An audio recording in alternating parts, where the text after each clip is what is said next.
title between two division rivals that have met twice this year. Game in Oakland, round 2 belonged to the Raiders. Jim Plunkett's first start of the year, Oakland handed the Chargers a 38-24 defeat. Today, the rubber match of their season.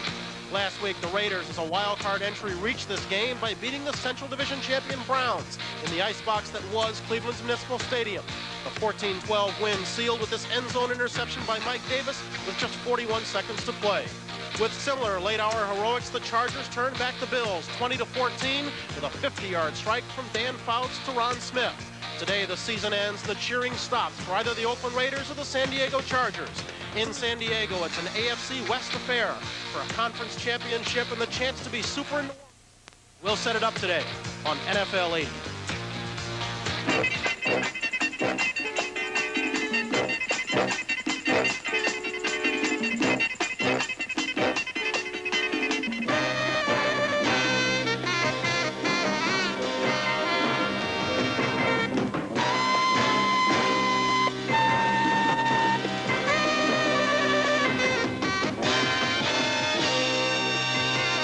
NBC Sports presents NFL 80, an inside look at professional football and a preview of today's AFC Championship game.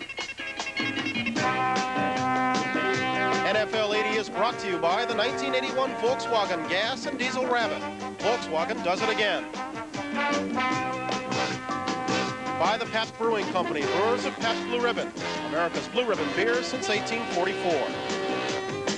And by Ryder Truck Rental, the best truck money can rent.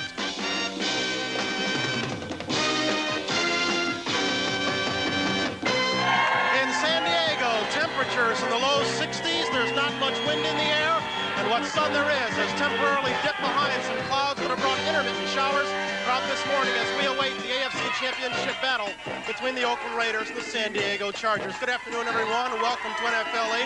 I'm Bryant Gumbel. This is week number 19 of the NFL season, a very important week as it pertains to the Oakland Raiders and San Diego Chargers. They will do battle inside at Jack Murphy Stadium for the AFC Championship and the right to move on to Super Bowl 15.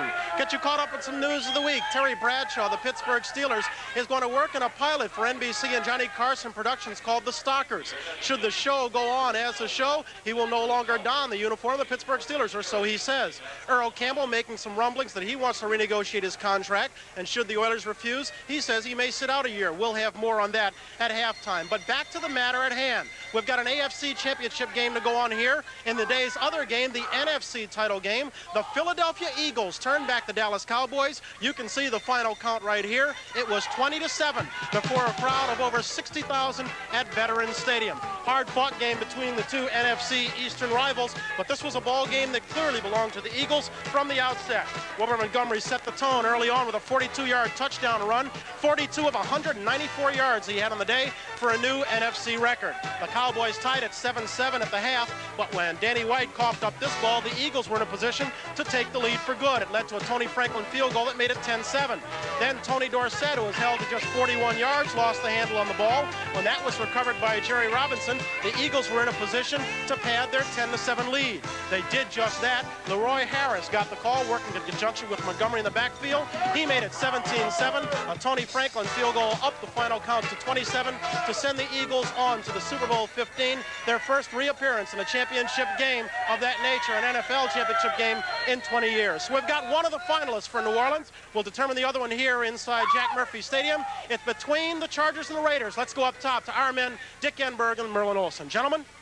All right, Brian, it's a fact of football life that you have to be a bit lucky, too, when it comes to injuries. Healthy teams tend to do a bit better than those that suffer the critical key injuries, and it is good news for both Oakland and San Diego. Well, Dick, with a trip to the Super Bowl at stake, you want your best people on the field. Good news for Oakland. Kenny King, who's been hobbled with an ankle injury, running well. Seems to be healthy, says it's the best he's felt since midseason. He's the outside speed for Oakland. King, of course, had that 89-yard touchdown romp against San Diego earlier this year, and he did run like a frisky colt yesterday in practice. How about San Diego? Greg McCrary, back injury last week, critical because he's the second tight end. If he's not in the game, Kellen Winslow has to go to that tight end position, takes a lot of the flexibility away from the San Diego offense. I'm sure that the way he's running, we may see him in the early going, but it's a question whether he'll be able to last and play effectively. McCrary injured last week against Buffalo on this play, and without him in the lineup, Winslow caught only one pass for 5 yards. That's the story in 1981 for the flashback on this series. Let's go to Mike Adamle. Thank you very much, gentlemen. The Oakland-San Diego rivalry dates back to 1960 and the birth of the American Football League. Hallmark games and great names like Lassiter and Lowe and Lincoln and LaMonica. Well, on this January 11th day of 1981, the names have changed, but the rivalry remains just as intense. The Raiders went into the first San Diego game with a new quarterback, former Houston signal caller Dan Pass, into overtime. And although the Chargers prevailed in game 1, 30-24, Plunkett's performance was a preview of things to come. The Raiders avenged that earlier season loss in the rematch in Alameda County Stadium. Plunkett again was Mr. Resourceful, as evidenced by this run. So was another Houston acquisition, running back Kenny King, number 33. He stung the Chargers twice with touchdowns in a 38-24 Raider victory. Last week in weather better suited for the talents of speed skater Eric Hyden, Oakland coach Tom Flores watched his Raiders battle the Browns in the icy cold of Municipal Stadium. The Raiders held on to a 14-12 lead due to the large part of 2 touchdowns by Mark Van Egan, but with 41 seconds remaining and the Browns driving, Mike Davis, number 36, picked off this Brian Sipe pass to move the Raiders closer to Super Bowl 15. You can't shut them down because they have that all-pro connection with the 3 receivers they have, and Dan Fouts. The best you could do is hold them to a minimum of completions because they'll get theirs. Well, you know, our game plan is obviously try and score a lot of points because they probably will. If our previous 2 games this year is any indication, both were high-scoring games, and this may turn out to be that same way. So we're going to have to not turn the ball over to their offense and control the ball, keep it away from their offense, and try and score probably more than 20 points in this game. They're the best in the NFL. They're leading in sacks. They have no guess on their football team. They're very aggressive, and their defense is really one of the tops. Their front 4 is really excellent. Their linebackers and defensive backs are excellent. They don't give you anything. You have to take anything that you get from them. This is a great rivalry that started back in the days of the American Football League when I was playing, and I kind of hated for the AFL to non-exist. I kind of wish it was still there, and it's kind of nice that the 2 original AFL teams are playing in this game. It's been a tremendous rivalry since 1960. We've got some different things planned for Mr. Fouts to make it a tough day for him, but you can only stop Dan so much. He's very good, and with the receiving core he has, we have to play the greatest defensive game we've played all year, and we're planning on doing that, Mr. Fouts. John Matuzak knows only too well that in order to win this afternoon, Dan Fouts must be pressured. Later, Coryell's crew rang up big numbers once again. Here, Dan Fouts, number 14, lays a perfect strike to get who else? John Jefferson, number 83. It was all for naught as the Raiders prevailed 38-24. In last week's playoff game, the Buffalo Bills took San Diego to the wire. Joe Ferguson moved Buffalo to a 14-3 halftime lead, but San Diego pressure, his immobility, and then this interception by former Pittsburgh Steeler Glenn Edwards, number 27, set the stage for the heroics of a little-known wide receiver, number 84, Ron Smith. He caught this winning touchdown pass 50 yards from Fouts and set the stage for today's championship game against Oakland. Well, I think it's one of the better classic matchups that you're going to find. We're real proud of the fact that we're the #1 offense in the NFL, and I'm sure that they're proud of the way their defense has been playing. And it's really, I think it should be a great football game for everybody to watch. Well, we look for very physical contests. I think our offensive line has to control the line of scrimmage in order to be successful against Oakland. We have to run the football, and we also have to give Dan excellent pass protection. Well, I look for a physical game. You know, Oakland is a physical team, and if they want to play physical, we can do it up front. You know, we got the front 4 that's really going to take control of the game, and if they do, they're going to be in trouble. I wouldn't mind looking down at Plunkett and helping Plunkett up a few times off the ground. But, you know, if somebody else gets him, I think, you know, it's all the same. So we're all one defensive unit out there and one defensive line. So whoever gets Plunkett's going to be, it's just as satisfying. So we've got to. Got a ticket. They may have trouble finding a room, as our Les Dennis reports. New Orleans is a city of surprises. A major surprise awaits fans who learn this week that they'll be going to the Super Bowl. There are virtually no hotel rooms available in the entire city. And if by some stroke of luck you find a room, there's a good chance you'll pay dearly, as much as 100% above the normal rate. Camera woman Sandy Sissel and I learned that a few rooms were available at the Rolfe Center. We went there, didn't identify ourselves as being from NBC, and asked to see the rooms. Sandy used a small hidden camera, and hotel officials didn't realize they were being filmed. They showed us a room which they described as a semi-suite that normally rents for up to $110 a night. Okay, this is a semi-suite, okay? This is similar to the other one. With the parlor area here and your bar counter here, and the other ones have king-size beds too. This would really just sleep. This would sleep too, and this is not a sofa bed, but some of them do have sofa sleepers, so it could sleep four. A little small, and there's no privacy, but it could sleep four if necessary. And how much would this be? This is $9.90. That's for 4 days. They also had a suite available at $1,100 for 4 days. We took a look at that. That's your the kitchenette here. This one has refrigerator. Stoves were taken out. Fire hazards and pest problems and stuff like that. Better than saying roach problems. We put down a $500 deposit on the $990 room. Boosting rates isn't illegal, just costly for the fans. For the most part, the city's larger hotels have held the line on prices, but they rented about 25% of their rooms to tour operators, who are charging between 60 and 150% above the normal rates. We have no one, to the best of my knowledge, has any legal authority over the tour packagers as to what they can charge for their package. If you were a fan in Oakland, how would you go about getting a reservation in New Orleans? Well, first of all, I would check with the reservation services that are provided in various cities throughout the country by the major chains and operators that are in the city of New Orleans to determine whether or not any rooms were available. What do you think you'd find out? I think I'd find out that it would be extremely difficult to get rooms. Always, New Orleans receives many more visitors than it can handle at Super Bowl. And I look forward to, and we've been talking to numbers of fans that will fly in for a one-day type of program. They will fly in the morning, go to the game, and fly out that night. But when you come to New Orleans, you want to see the city. I agree with you 100%. I would love to say that we had another 20, 25, 30,000 rooms in the city of New Orleans, but we don't.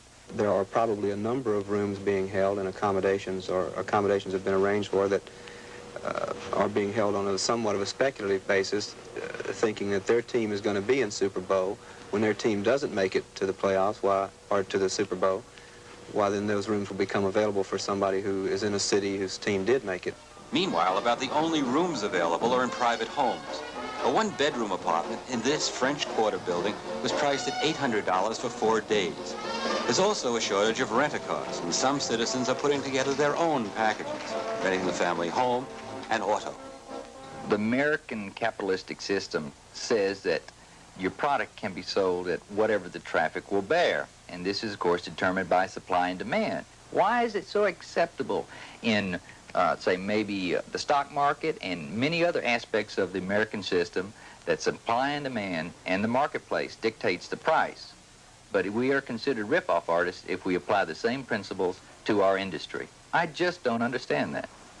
It's nice to know the free enterprise system is alive and well in New Orleans, unless you have a ticket to the Super Bowl and no hotel room. This is Les Dennis for NFL 80. In response to that story you just saw, Don Weiss, the executive director of the NFL, gave us the following statement. Says the NFL does not approve such practice of upping room rates that have led to the league insisting that cities interested in hoping the Super Bowl in the future offer firm guarantees that rack rates will be charged. And if cities cannot offer those guarantees, Weiss adds, then the chances of getting the Super Bowl again will be greatly diminished. We're going to step aside for just a moment. When we come back, we'll talk with 3 quarterbacks, Jim Plunkett, Lenny Dawson, and John Brody. We'll get to them after this.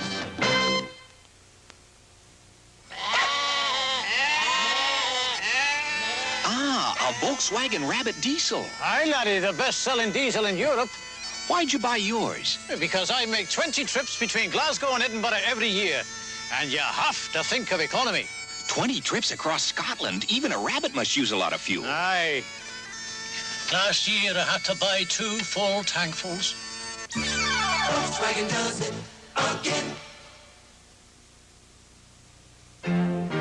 There's a spirit that lives on in this bottle.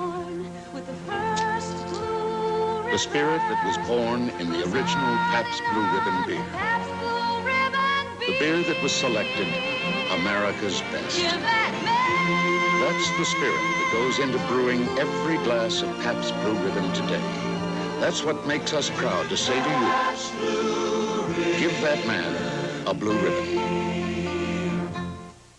On NBC Sports World, see the greatest lineup of figure skaters ever to compete in one competition. Then basketball's Meadowlark Lemon with the great Will Chamberlain. Plus, Sports Journal examines athletes' wives. I think there's always conflict in careers when too much time is spent apart. Next Sunday on NBC Sports World. Welcome back to San Diego. We're getting set for today's AFC title game between the Chargers and the Raiders. We're just outside Jack Murphy Stadium right now. Let's go back inside where Mike Adamle is with a couple of quarterbacks. Michael.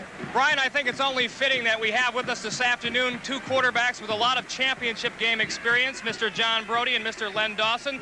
They will be commenting on today's game and trying to figure out what Dan Fouts and Jim Plunkett will be thinking. John, I'll put you to work early. You're Mr. Fouts, number 14. You're looking at Hayes and Hendricks. What kind of problems are they going to pose? Well, number one, Mike, I don't like what I'm looking at. They pose a lot of problems. What I have to do is I have to use a lot of formations, a lot of man in motion, try to get some of my great receivers on their inside defenders. If I can do that in a position they don't want to be, I'll start firing the ball. If I don't, I'll have trouble. Lenny, you were one of the NFL's great improvisers. Plunkett hasn't had a great year in terms of numbers, but he's won the games when they counted. Well, I'll tell you, Plunkett somehow gets the job done because you look at statistically, he's only completed 41% of his passes in the last 2 ball games. They are a big play offensive type of team. They come up with a big play. But Plunkett today has to be patient because the linebackers are going to be flying back there for San Diego. He's going to have to throw the ball underneath to be successful. Well, I might tell you that after the 1978 season, Jim Plunkett was waived by the San Francisco 49ers, and he thought about quitting, but thanks to Al Davis and the Raider organization, his career has made a dramatic swing. In his first season with the New England Patriots, Jim Plunkett was voted the NFL Rookie of the Year, but then things began to go sour. He was traded to the San Francisco 49ers, and after the 78 season, he was waived and signed as a free agent by the Oakland Raiders. Earlier, Jim had a chance to reflect back on those difficult times. I just couldn't believe this was happening to me. I've never been on a losing club at any point in my life, and then all of a sudden we were 3-11, and we were lucky to win the 3 games we'd won, and I said, well, where do we go from here? And I fired the coaches and had a big changeover, and then started building back up. And then I was beset by a few injuries, and things weren't going well. And you know, I didn't know how much longer I wanted to keep playing if I wasn't going to get any further. And so that's when I decided to leave New England, basically, and try my luck somewhere else, which was in San Francisco. What about the San Francisco experience? It was almost worse than my New England experience. And in fact, in some ways it was, because it was coming home to a place where I'd grown up and been known for a long time. And things, you know, Monty Clark, we were in first place for much of the year and then fell off the second half. And then after that, things just kind of fell apart. Do you think it's a fair assessment to say that Al Davis resurrected your career? He's the one who's given me the opportunity to have another chance. And, you know, I guess you could credit him with that for sure. But it was still up to me to perform. I certainly wish my career had been more successful than it has been. You know, I've had some good moments and I've enjoyed it, although I've never gone to the playoffs or never been on a winning club until this year. Now it's, you know, just time to look ahead. Just as Plunkett plans to spend the day throwing to Chester, Chandler, and Branch, so Mr. Fouts plans on throwing to Joyner, Jefferson, and Winslow, 3 great receivers who have brought back to San Diegans memories of a man named Bambi. Old Spice presents Kickoff.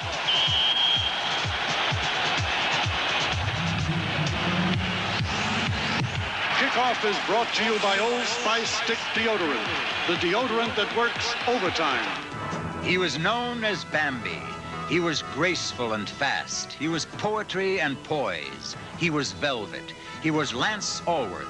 the spectacular San Diego Chargers wide receiver who flashed early superstar light across the young American Football League sky. Leaping, diving, twisting, flying catches dazzled football purists and pulled their eyes over to this new league. He had a different way to catch the ball every time one was thrown at him. He could challenge the middle, or he could go deep.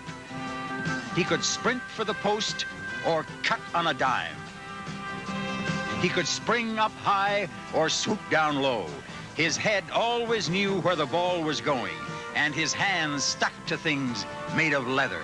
And this, Lance Alworth caught at least one pass in every single AFL game in which he played, a then record of 96 straight. He gained more than 1,000 yards a season for 7 consecutive years, still a record, and was the first AFL player named to the Pro Football Hall of Fame. He was known as Bambi. He was Lance Alworth, and he could climb the sky. George worked overtime to finish this suit for my wedding. He needs the deodorant that works overtime. Bob worked overtime learning how to skate. He needs the deodorant that works overtime. Old Spice Stick deodorant works 24 hours. Only Old Spice Stick gives you both 24-hour protection from odor plus that famous Old Spice scent. Bucky's been working overtime to get ready for the game. Good thing my Old Spice Stick deodorant works overtime, too. Old Spice Stick, the deodorant that works overtime. Having recalled Lance Alworth's heroics, he is at age 40 looking good and among the many, awaiting today's AFC title game between the Raiders and the Chargers. We'll come back after these messages from your local station. BJ's back with 7 Lady Truckers in a 2-hour season premiere Tuesday. We'll help you buy the car you want right now. We'll give you $380 to $1,200 up front in cash on every new 81 Chrysler, Plymouth, or Dodge. That's $380 to $1,200 for you to use any way you like. And you get this money regardless of where you do your financing. And then you make your best deal on top of that. And don't go easy on the salesman either. Stop in tomorrow and let us show you what we can do for you at every one of our Spitzer Dodge or Chrysler Plymouth stores. It's been a great season, and we're proud of our Cleveland Browns. Joined now by Newsweek's Pete Axthelm, who last night spent a great deal of time with the Oakland Raiders. What'd you find out, Ax? Well, Al Davis and I had a little history lesson last night. We remembered the golden age of Stabler and Madden when the Raiders were in this title game 5 times in a row. That was a record. They also set a record for conservatism. 4 times they didn't score a touchdown in the first half. That's not going to happen today, at least not on purpose. All right, what about the big matchup? Lester Hayes, premier defensive back, against the fabulous 3 of San Diego. A little history there, too. Lester was embarrassed by Haven Mosen of Denver the last time he played in a championship game. He's determined to take that out on JJ today. Any other matchups that get you excited? An interesting one, Fred Dean, top pass rusher. Art Shell of the Raiders. The Raiders think Shell matches up very well there, and Plunkett may get a lot of time today. Okay, so now we reach the bottom line. What does Pete Axthelm think about LaFleur Championship AFC? I've been riding this far with the Raiders. I'm going to stay with them. It's a bonus pick, the Raiders +4. Okay, it's a bonus pick for Pete Axthelm. We're nearing the kickoff for the AFC title game. We'll get to it right after this commercial break. People in distant lands have gone to great lengths to rent Ryder trucks because the legend of Ryder trucks has spread from country to country, and tales of their incredible reliability have been told and retold. No wonder people around the world go to such extremes to rent shiny, clean Ryder trucks. She's beautiful. So be grateful, America. You're the land of plenty of Ryder trucks.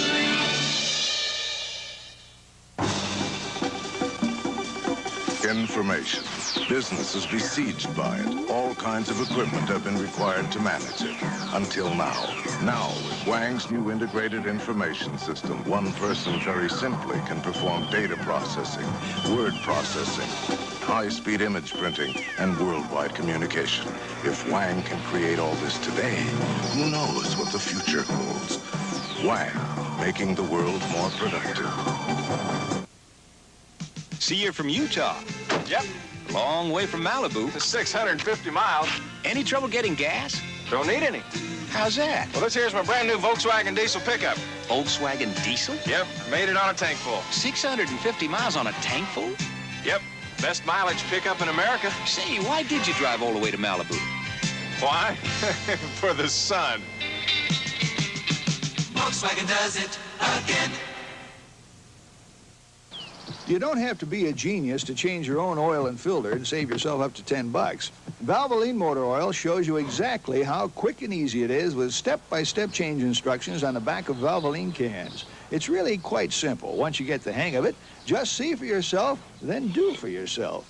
No wonder more and more drivers are changing their own oil and filters and changing to Valvoline. It's a smart way to save up to 10 bananas without a lot of monkeying around. Right, Val? Woo, woo.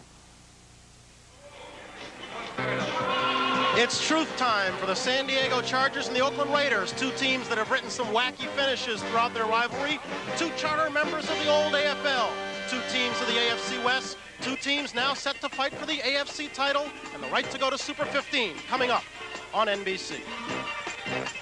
William Conrad is Nero Wolfe, the crime solver, starts Friday, January 16th. I've made a lot of decisions in my life. One of the smartest was banking at Society Bank. Today, I earn interest on all my money at Society, even the money that used to sit idle in my checking account. I've always had a good banking relationship there. The people at Society keep me informed of profitable options. Consider the options, but above all, consider Society. You could be earning more interest. That adds up on the bottom line. Introducing what just may be the first small wonder of the world, Starlet, a Toyota born small to give you what no other gas-powered car can deliver.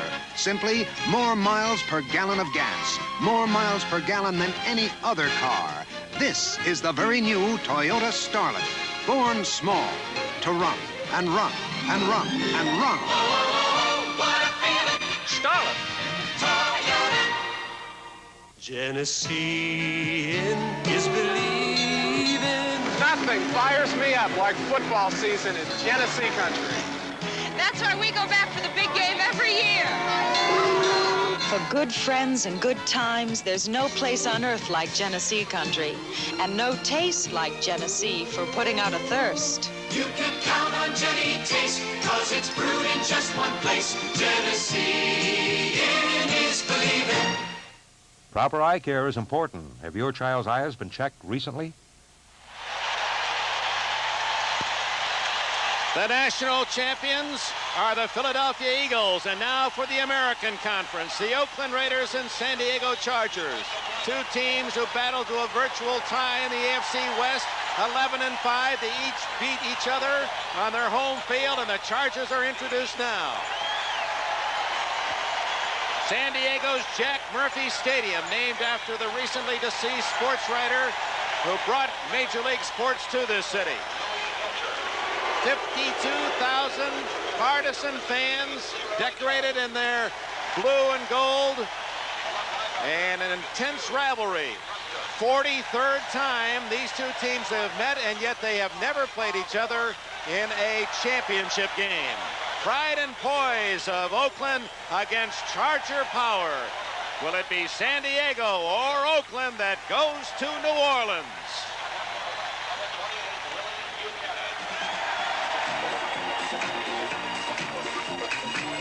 NBC Sports presents the best of the national. This championship game is brought to you by Plymouth, who invites you to drive the front-wheel drive Plymouth Reliant K.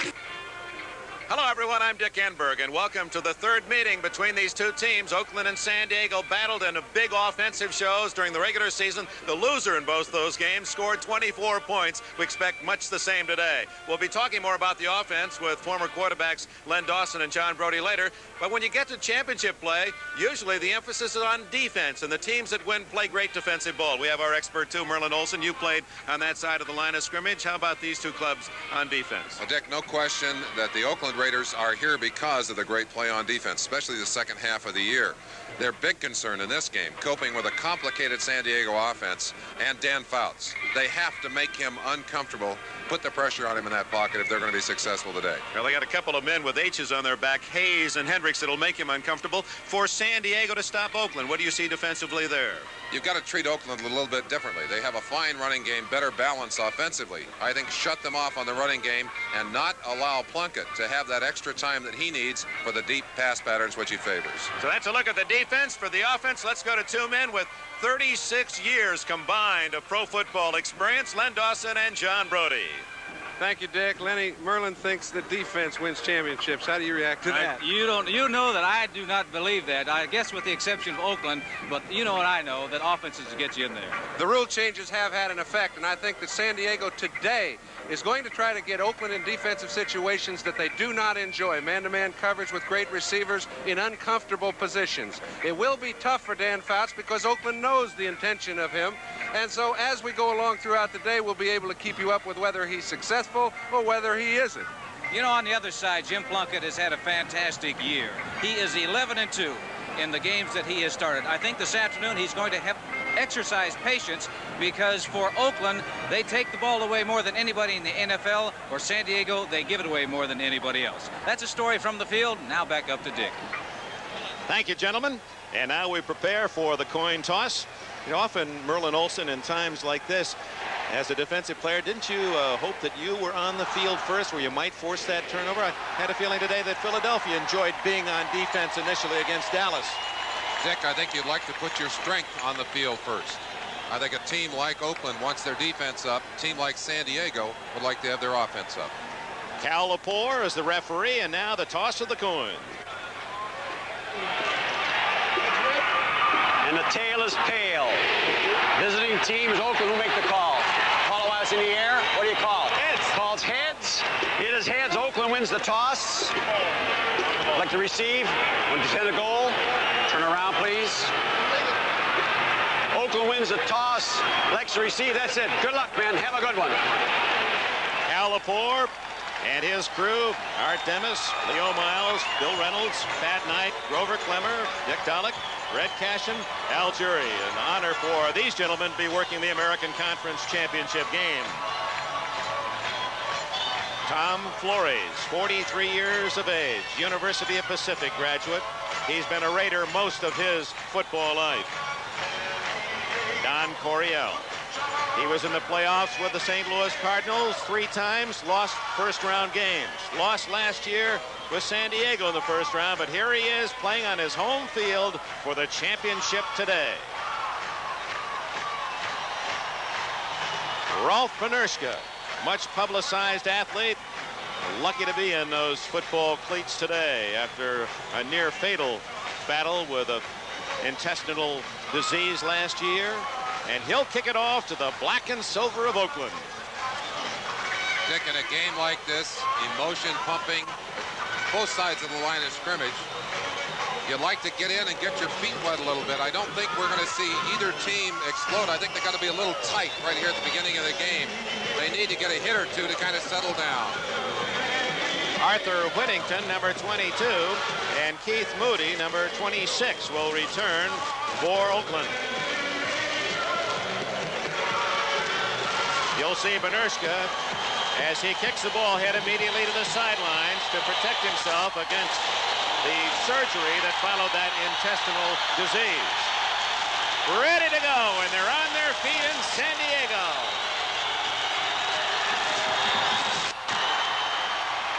Keith Moody, the ex-Buffalo Bill, at the 9. And he's down at the 29-yard line. Hal Stringert, number 45, and Hank Bauer, 37, with a tackle. The offense for the Oakland Raiders, led by 16, Jim Plunkett. You'll see those in the white configuration are Pro Bowlers. Kenny King is a first-year Raider, goes to that Pro Bowl. Mark Van Eegen, the reliable fullback. Cliff Branch represents the speed. Bob Chandler, the finesse. And Raymond Chester, oh, what big catches in the win against Cleveland last week. Art Shell on the way to the Pro Bowl with Gene Upshaw, Dave Dalby, Mickey Marvin, and Henry Lawrence.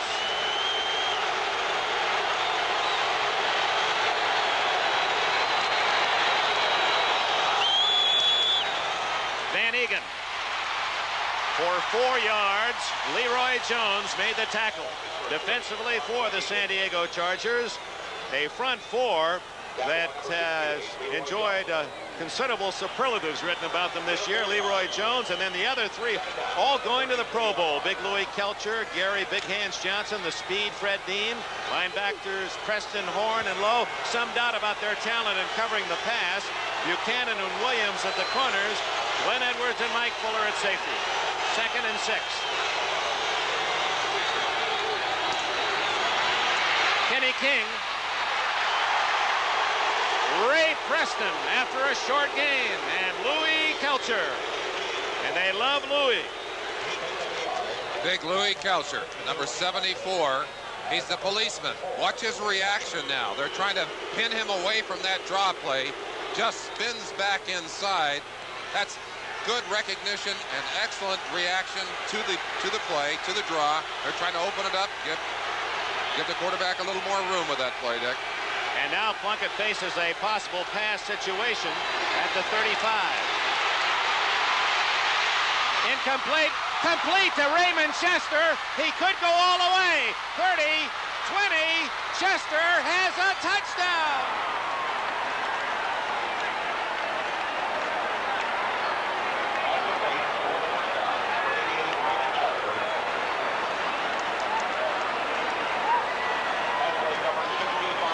Chester still can't believe it.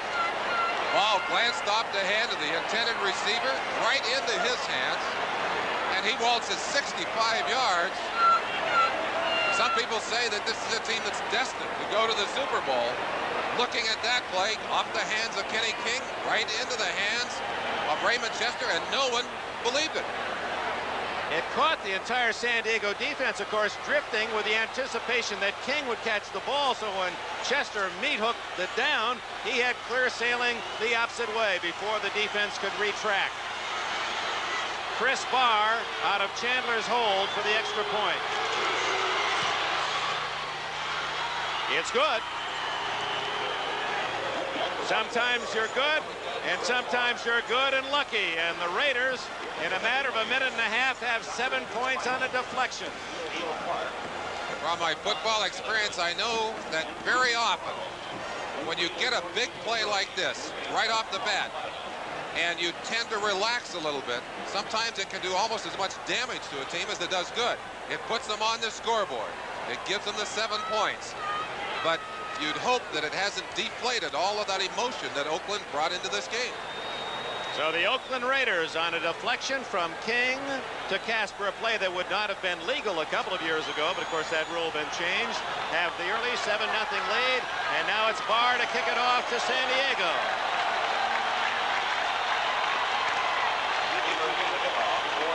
Deep for the Chargers, Hank Bauer, number 37, and Ron Smith, 84.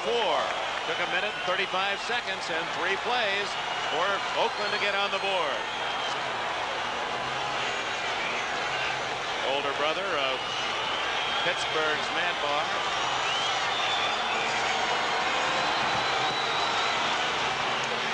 Hank Bauer at the 9. And he is smothered short of the 20-yard line. Otis McKinney, number 23, the tackler. The San Diego offense, NFL record-setting offense, led by quarterback Dan Fouts. Back-to-back 4,000 yards passing. Chuck Muncie from New Orleans, Mike Thomas, the ex-Redskin with him. 3 Pro Bowl receivers, Joyner, Jefferson, and Winslow, all over 1,000 yards. Shields, Doug Wilkerson, Pro Bowler, Masick, White, and Dan Audick for Russ Washington, who was injured against Oakland at midseason. From the 17-yard line, Fouts to throw, and he's going long for Smith. All the way to the 29-yard line.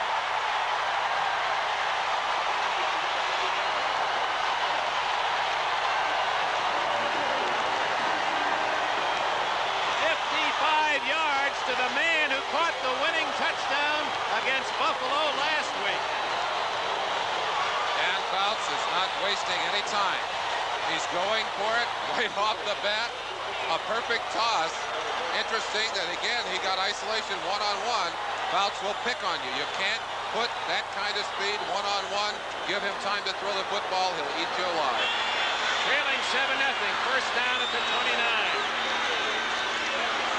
Muncie dropped for a loss at the 31-yard line. Let's talk about Chuck Muncie for a moment, Merlin Olsen. He has given the Raiders, or given the Chargers, a running game they did not possess last year, but he also has brought immediately some fear to that offense because he did cough it up. He fumbled often early here in San Diego. One of the reasons the Chargers led the league in giveaways was Muncie's help in that department. He fumbled it away many times, but he has not fumbled in the last 2 games. Has had 2 great games against Pittsburgh and against Houston. If he can have that kind of game today, he gives this San Diego offense a great deal more to work with. Second down and 12. Muncie. Incomplete, and it'll be 3rd and long. The defense for the Oakland Raiders, and as Merlin told you, a vastly improved unit from midseason on. The twos, Matuzak, the speed in Kinlaw, and Dave Browning light for a defensive lineman, but very quick. Ted Hendricks has had a banner year with the rookie Matt Millen out of Penn State, Bob Nelson back from an injury, and Rod Martin. And then there is a story in itself in Lester Hayes. A great year for him. The interception leader in the NFL. Osteen, the young corner, with Owens, the former Jet, and Mike Davis, the hero last week in Cleveland at safety. Jefferson, first down at the 14.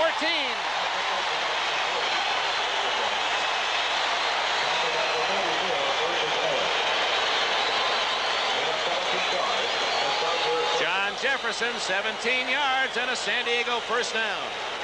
Jefferson working one-on-one on Lester Hayes. Gets across inside, and Burgess Owens, number 44, has to come up in that safety position to shut it off. Jefferson, the yardage leader in the NFL this year. First down inside the 15. A lot of time, and he throws it away. Jefferson came back to meet the ball, but at that point, Fouts had to unload. Dick, we talked about how well this Oakland team has played defensively during the second half of the year. It's absolutely amazing. It's like drawing a line in their season. The first 7 games of the year, they were having problems. There you see the point totals. First 7 games, they gave up a lot of points, an average of 25 per game. The last 9 games, 14.2. That's tremendous defense. Second and 10. 5 defensive backs for the Raiders. Otis McKinney in the lineup. Winslow is split left. Jefferson and Joyner to the right. Intercepted, and you know who. All the way to the 25-yard line goes Lester Hayes. What an amazing year for the young cornerback from Texas A&M.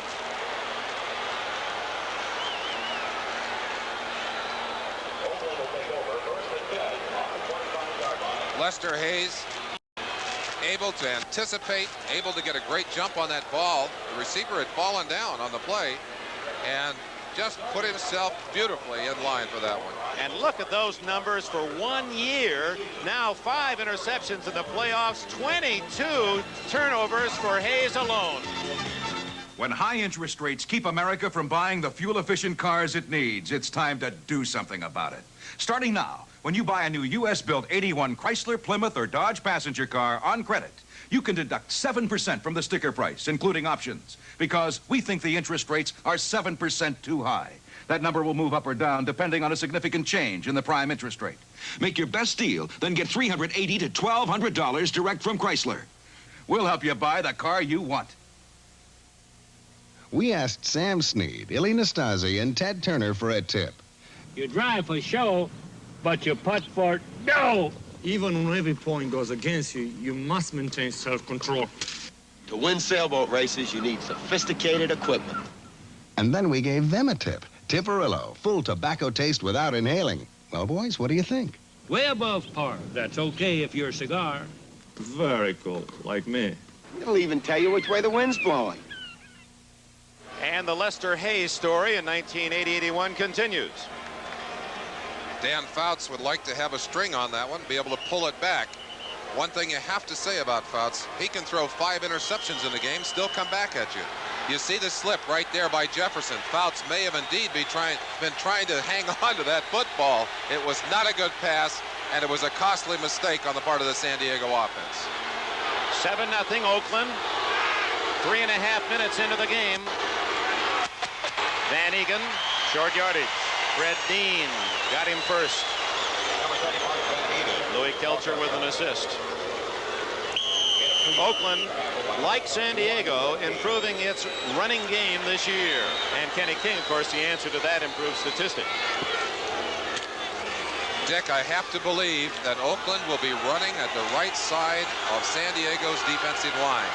They want to keep Big Hands Johnson and Fred Dean pinned down with the running game to limit their pass rushing capability. This is King. Well done by Ray Preston and Willie Buchanan. Preston from Syracuse University. It'll be 3rd and 5.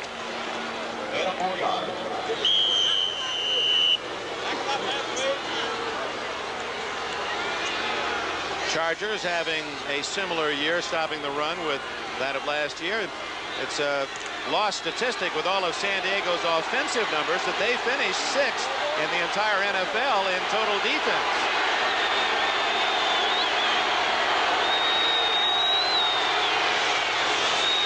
Third and 5. Plunkett. Incomplete to King. They ruled that Plunkett was in the grasp and in the control of the tackler. The play is dead back at the 20-yard line. So record a sack for San Diego.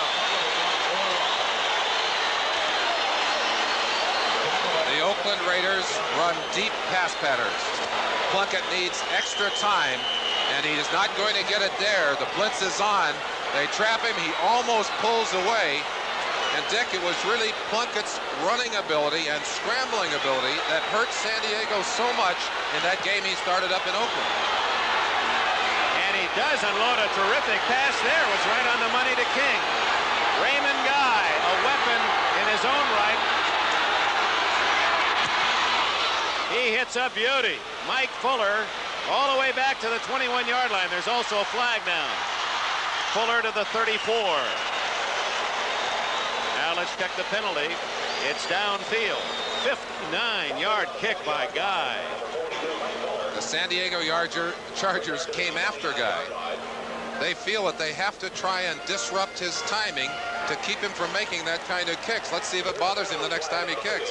Didn't seem to bother him on that one.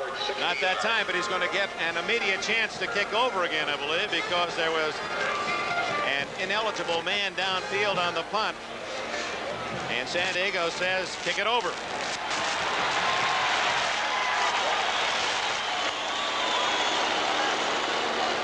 While they go back to mark the ball, let's call in Len Dawson and John Brody get the early reaction to the quarterback play. Gentlemen.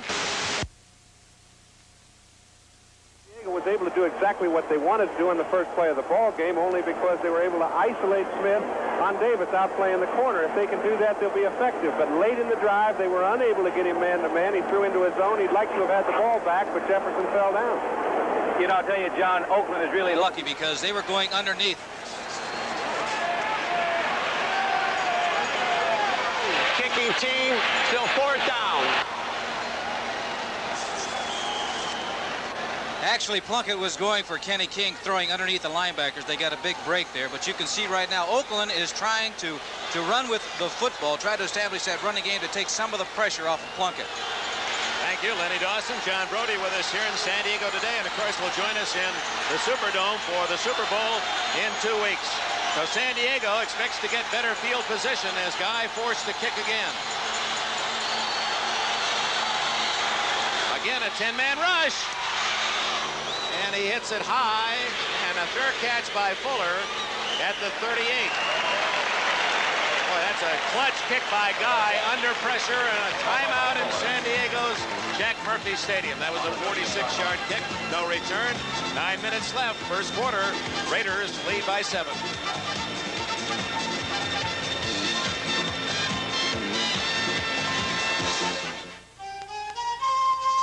This Bud's for everyone who serves us a hot one, pops us a cold one. This Bud's for you. For all you do, the king of beers is coming through. Yeah, just for you. That distinctively clean, crisp taste that says Budweiser. This Bud's for you. Alcoa can't wait. Here they come, pouring in from California and Vermont, from Texas, Oklahoma, and Georgia, from all over the country. Billions of used aluminum cans headed for recycling. Today, about 1 out of 4 aluminum cans is recycled and used again. Tomorrow, maybe 1 out of 3. Someday, maybe every one of them. We can't wait for tomorrow. Alcoa can't wait. It's an all-new BJ and the Bear. BJ moves to Hollywood and hires 7 sexy lady truckers in the 2-hour action-packed season premiere Tuesday. Dick Henberg with Merlin Olsen. We're happy you're with us today, and congratulations to Dick Vermeil's Philadelphia Eagles on their big win today against Dallas. They're fighting a legend when they go up against Tom Landry and the Dallas Cowboys. They did a super job of taking care of the Cowboys and earning their right to go to New Orleans. That's right. And well said. Super indeed for the Eagles as they celebrate in Philadelphia. Here at 7-0 Oakland, and Chuck Muncy out to the 39-yard line. 9 minutes and 8 seconds left in the first quarter. In case you joined us late, the Raiders with a freak touchdown. A pass, short pass to Kenny King that went through King's fingertips, deflected downfield to his teammate, Raymond Chester, who rambled 65 yards for a touchdown on the 3rd play of the game. Fouts drove the Chargers back to the Oakland 15, only to be intercepted by Lester Hayes. Winslow in motion. Charlie Joyner, first down, 48 of Oakland.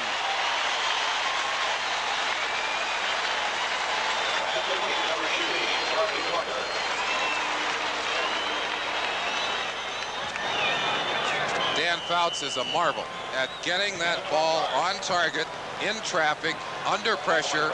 That ball perfectly thrown, and Joyner, of course, arriving at the precise spot that he is supposed to be in, too. Ted Hendricks, who's had a banner season, and he almost got to Fouts. He's been the pressure man. He's been the trigger man for that defense. Live action, it's Fouts scrambling and going long for Joyner. Touchdown! Touchdown! Oh, my!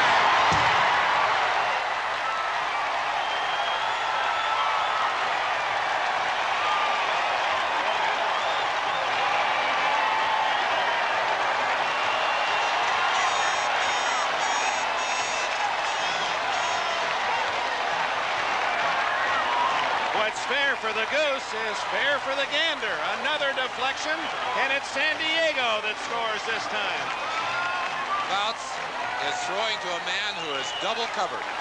He has so much confidence in his receivers that he even throws when there are 2 people standing on top of him. And Charlie Joyner makes the kind of catch that John Jefferson has been famous for all year. How can you have a better catch than that? A bad snap, but a good spot. Mike Fuller saved the extra point, and the game is tied.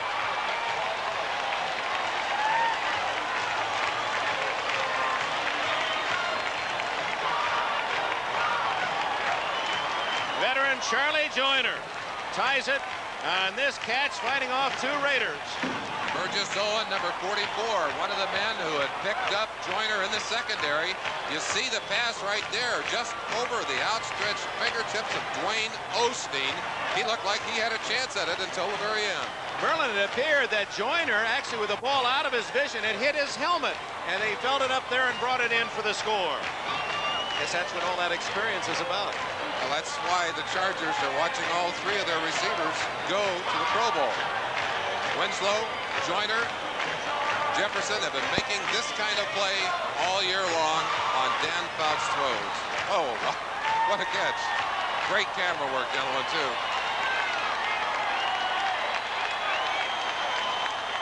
Well, of course, these teams have migrated out of the old American Football League into the newly formed NFL. This is not unlike the start that fans cheered and really were amazed at times, those high-scoring treats of the old AFL days. 7-7 halfway through the first quarter. Arthur Whittington down at the 24-yard line. Cliff Thrift, 59, with a hit. I'd like to throw a question over to Lenny and John while we got a second here. I can remember championship games in the past, until the last few years, starting out very slow and building. These guys are coming out just shooting them.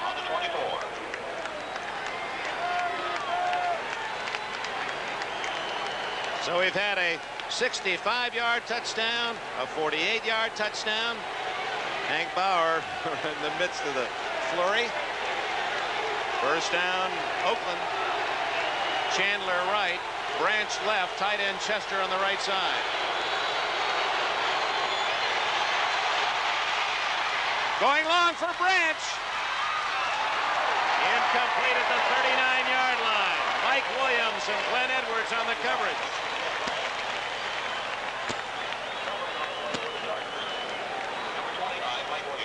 Plunkett wanted to have almost an instant replay of that last situation that got the touchdown for San Diego. He's bumped as he throws that football, puts it a little high. Branch over the top, almost made a miracle catch over the top of Williams. Branch, who had 7 touchdowns in the course of this year, still one of the fastest receivers in all of football.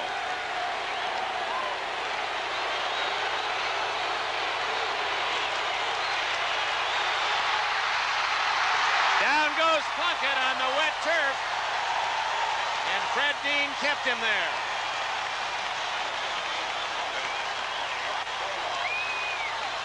It rained last night, and until noon today, even though the field was covered, it appears there will be some slippery spots.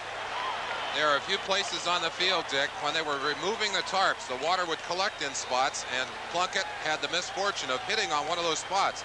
This is a clay field, and it is not very heavy in grass. In other words, that's mostly paint you see down there, that green. There are spots that are extremely slick. Plunkett got on one of those spots. 3rd and 10. 3rd and 20, rather.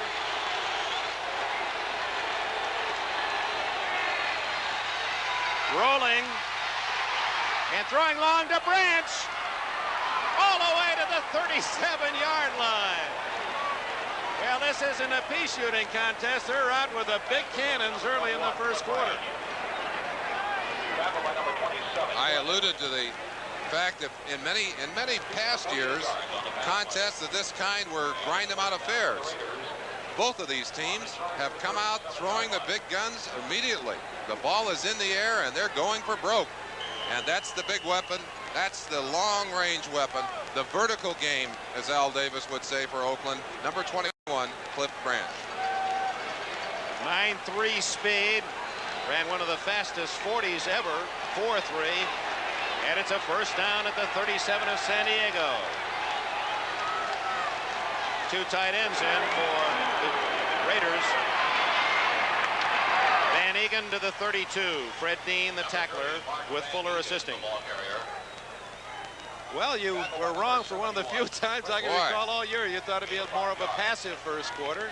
I thought they would test each other a little bit before they opened the gates. Of course, perhaps that big play, that almost a freaky kind of play, but bouncing off the hands and into Chester's hands, that might have changed the philosophy early. Look at the stickum on Lester Hayes.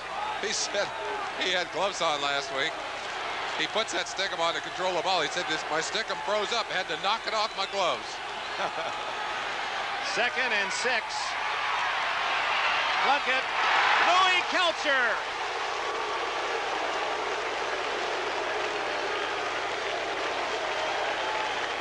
Obviously, that's not boo, but Lou that the San Diego fans are chanting. Saved a long gain. It appeared Plunkett had easy first down yardage. Instead, he gained only a couple. Actually, it's a sack. Actually, he lost a little less than a yard, so that's ruled a sack. Louis must have trouble with his shoulder pads. He's come off the field, and they're pulling up his jersey. Maybe he popped a string. There's a shoestring in the front of those pads. He may have broken it. 3rd and 6.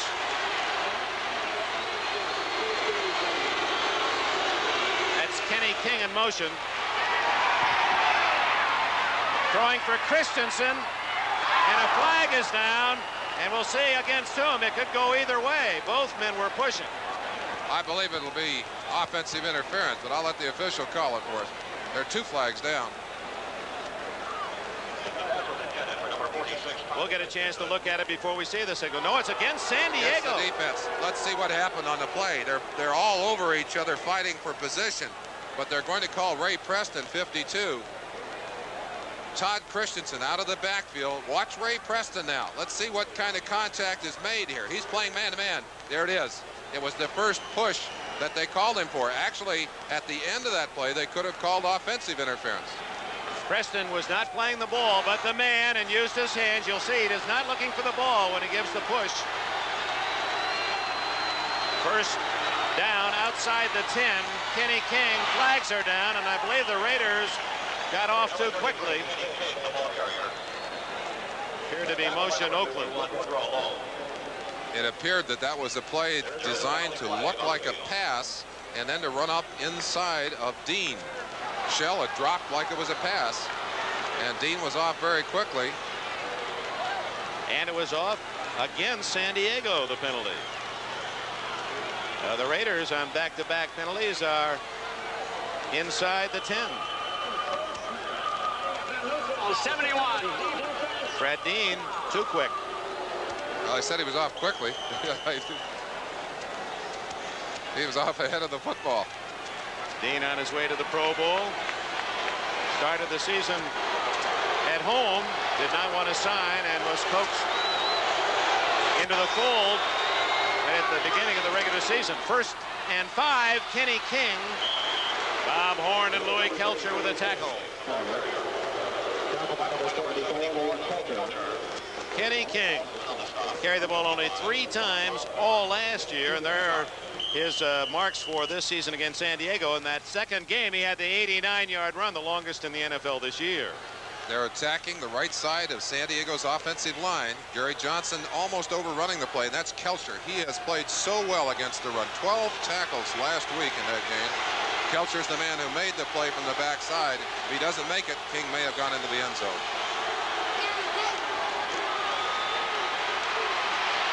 Plunkett's going to run it in. Touchdown.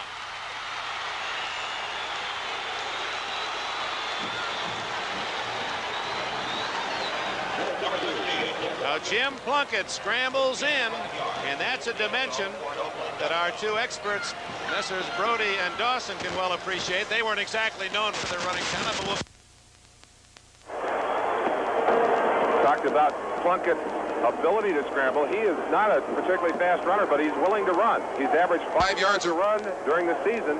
But never had a more important run this year, and that short one into the end zone. He finds the defensive lineman clogged in the center, gives a little fake, and just dives in, slides in. Chris Barr tags on the extra point. When we return, we'll get a comment from our quarterback experts. 3 minutes and 46 seconds remaining in the first quarter. Already 3 extra point. When we return, we'll get a comment from our quarterback experts. 3 minutes and 46 seconds remaining in the first quarter. Already 3 touchdowns, and Oakland leads at 14-7. I learned to drive in an old Model T that belonged to my dad. We counted on Pennzoil to take care of the engine. Today, Pennzoil does even more, because now it saves gasoline. Pennzoil has added gas savings to its regular multi-weight oils, and they've done it at their regular price. So you don't have to spend extra money to get extra miles. Gas-saving Pennzoil. Quality in every extra mile. This front-wheel drive Plymouth Reliant K Coupe has America's highest 6-passenger mileage, priced at $58.80, with this rich, custom-pleated interior. Equip Reliant the way you want. Automatic transmission, power steering, deluxe wheel covers, white walls, AM radio. Choose the ones you want or take them all for only $65.95. 4-door, $100 additional at your Chrysler Plymouth dealer. Now make your best deal on a new 81 Plymouth, then get $380 to $1,200 direct from Chrysler on top of it. Catch the blues, the Hill Street Blues. You've never seen cops like Hill and Renko, the Crack Street team. Oh, Ma, they stole my car. Hill Street Blues premiering soon. The key play in that scoring drive was the 49-yard pass on 3rd and 20. Plunkett to Cliff Branch, and then the interference goal. Barr to Bauer at the 6.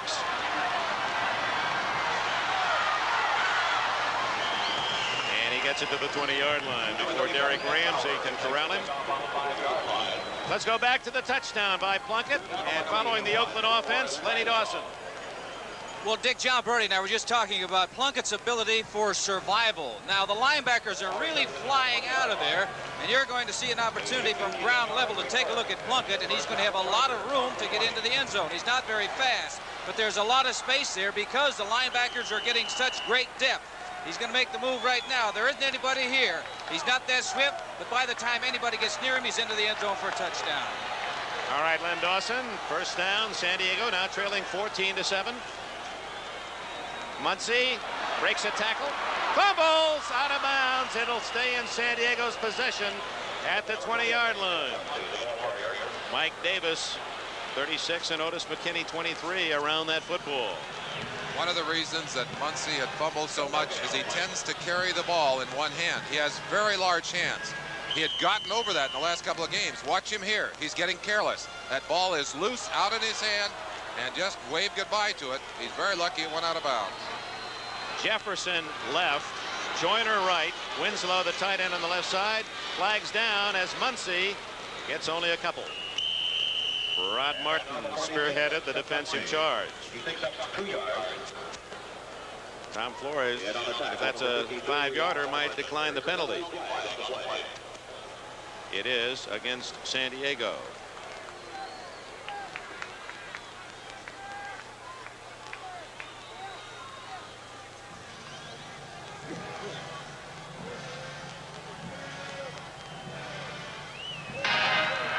Illegal motion, number 6-7.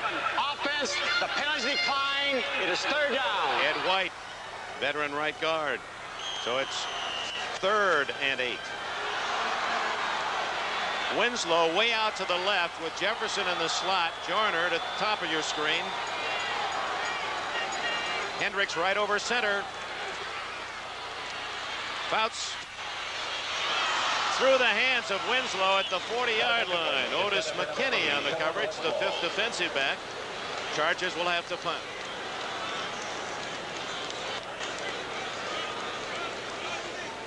Rick Partridge, who averaged 39 yards a kick on the season from Utah. He played for the New Orleans Saints last year. We have not seen McCrary in the game, the second tight end. And as we said, that changes what Winslow's role is in this San Diego offense. That's the first chance we've had to see him, and the pass was thrown badly. Ira Matthews waiting at the Oakland 38. And Matthews, who was questionable, he's had some knee problems, returns to the 50. Cliff Thrift with a tackle. We have a timeout. 3 minutes and 8 seconds left in the first quarter here in San Diego, where the Raiders lead by 7. Allstate challenges you. Find your homeowner's insurance policy, then bring it in and compare. I personally accept Allstate's challenge. Because all homeowners insurance is not alike. Allstate could show you ways to get more for your money. Allstate's thrown us a challenge. Keep looking. Allstate homeowners insurance could give you more value for the money. So find your policy and bring it in. I found it. You found it? You're in good hands with Allstate. That's a promise.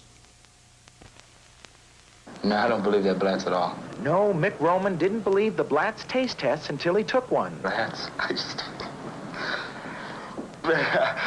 This better not be the beer I'm thinking of. Okay, let's see. What is it, Mick? I picked Blatz over my beer, light beer. What about those Blatz commercials?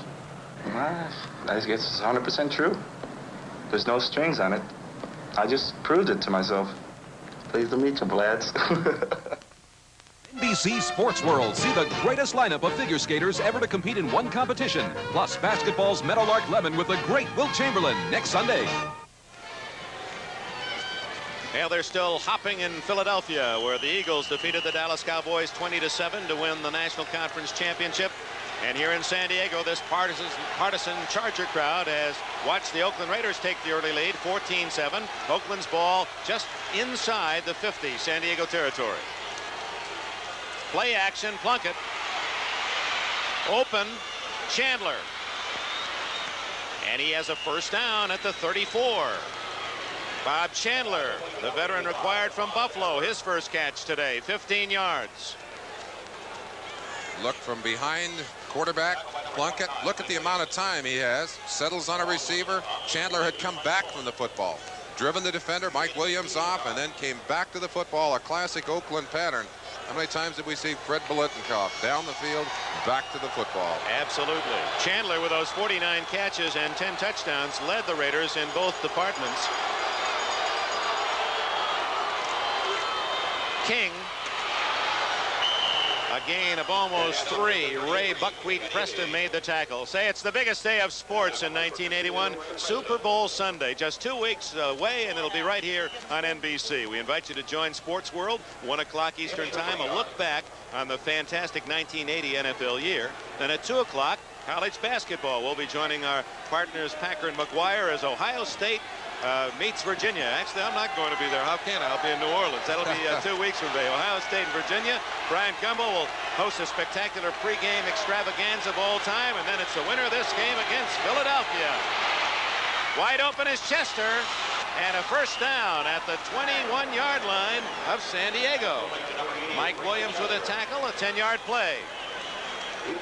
Gene Upshaw protecting his quarterback, Jim Plunkett, and Upshaw in his 10th title game, tying the all-time record.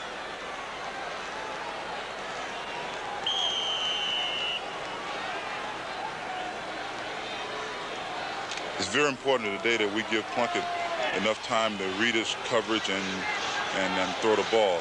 It's very crucial early in the game that he has the confidence that we're blocking him, so that he can drop back and have confidence when he drop back to look for more than one receiver.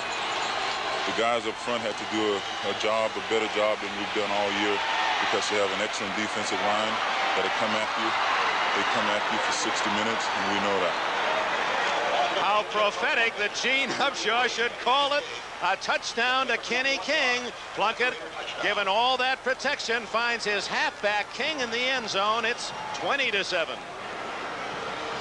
Gene Upshaw, of course, crucially responsible. He's got a one-on-one assignment with Gary Big Hands Johnson. He's taking care of his part of it. Plunkett and King are taking care of theirs.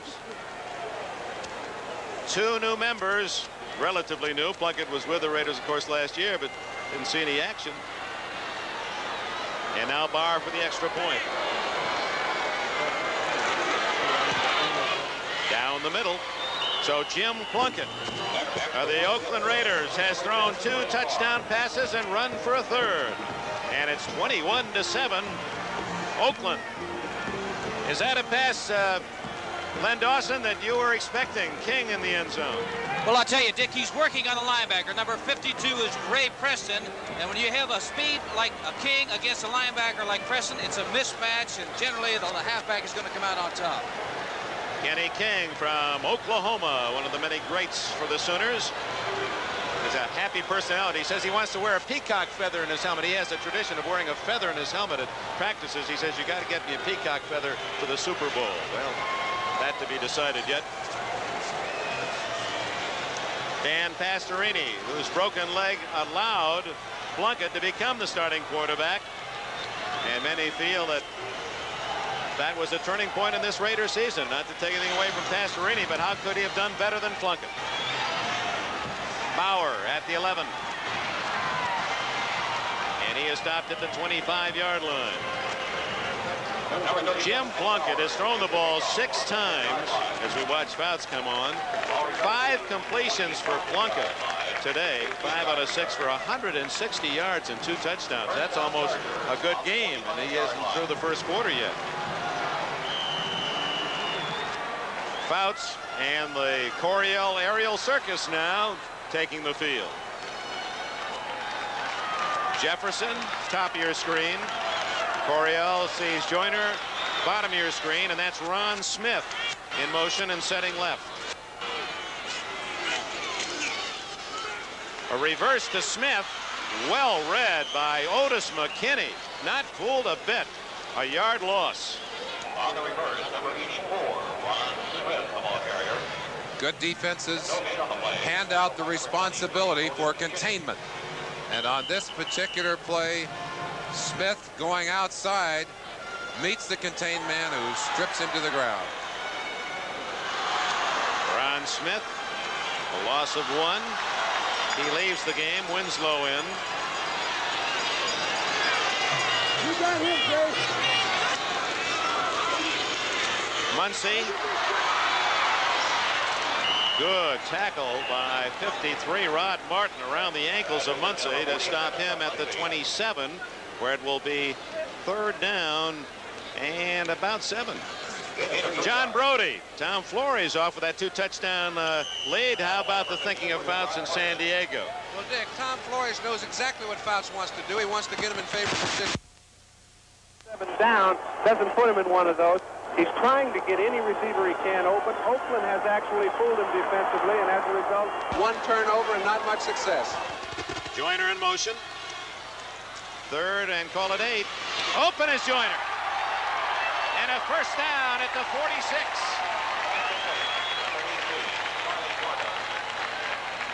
$20 more yards for the veteran Joyner out of Grambling. He had the touchdown earlier. That's exactly the kind of play you talked about, John. Joyner getting a matchup and breaking to the inside. Fouts knows how to handle that. Looked like he might have gotten a screen over there from Kellen Winslow. Almost a basketball play, a little pick. And that's the end of an exciting first quarter at San Diego's Jack Murphy Stadium. 21-7 Raiders. Copier companies have been introducing small copiers with a very interesting claim. It's just as good as a Xerox. It's just as good as a Xerox.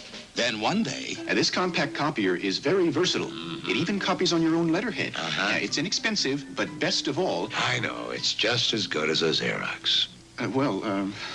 It is a Xerox. The Xerox 2600, the compact copier that really is just as good as a Xerox.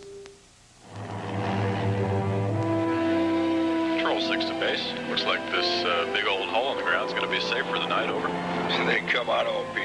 It's Miller time. Miller time. Time to appreciate the difference between a good beer When it's time to relax and a great beer. One beer stands clear. Miller High Life. You got the time. We got the beer. Miller beer. Come Miller time. We got the beer. Head & Shoulders doesn't have it. Selsun Blue doesn't have it. Only Denorex has it. An extra relief medicine to stop dandruff itch. You can feel it tingle. All 3 have one medicine for dandruff itch, but only Denorex adds a second medicine, an exclusive anti-itch medicine many dermatologists recommend. You can feel it tingle. That's extra relief medicine, and only Denorex has it. In regular or New Mountain Fresh Herbal, Denorex stops dandruff itch with an extra relief medicine. The San Diego defense allowing 21 points in that first quarter. It's 21-7. The visiting Raiders over the Chargers. Dick Enberg, Merlin Olsen, Glenn Dawson, John Brody on hand here in San Diego. First down Chargers will open the second quarter at their 47. Mike Thomas's first carry to midfield. Solid hit from Rod Martin. How about Ted Hendricks, 83? Let's follow him. Ted Hendricks is freelancing. They've given him the freedom to come from almost anywhere on the line of scrimmage. He goes all the way across to the right side. These are plays that we gathered for you in the first quarter, show you some of the diversity, some of the different ways in which Ted Hendricks is utilizing his talent to disrupt Dan Fouts' plan, to disrupt blocking assignments. Quick reaction here. This is the play that we saw the screen, or the little reverse on, and you see how quickly he reacted back to that play. Flags down as Fouts is going. Intercepted by McKinney at the 20. We'll see if the Raiders were offside. Someone got in a hurry. And now the most important man on the field is that fellow in the black cap, Cal Lepore. Is it interception or not?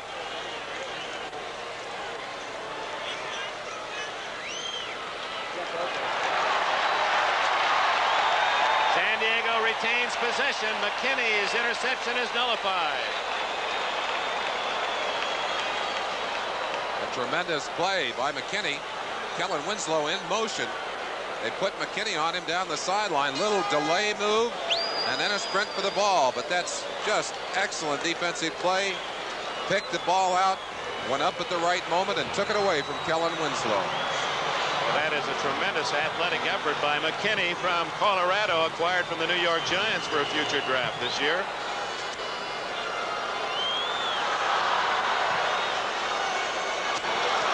Fouts gets the ball back. And it's 2nd and 2. Feedback from them.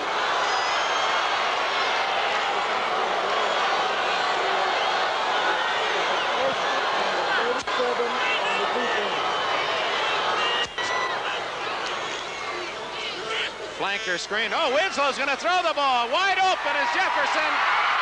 And he has it.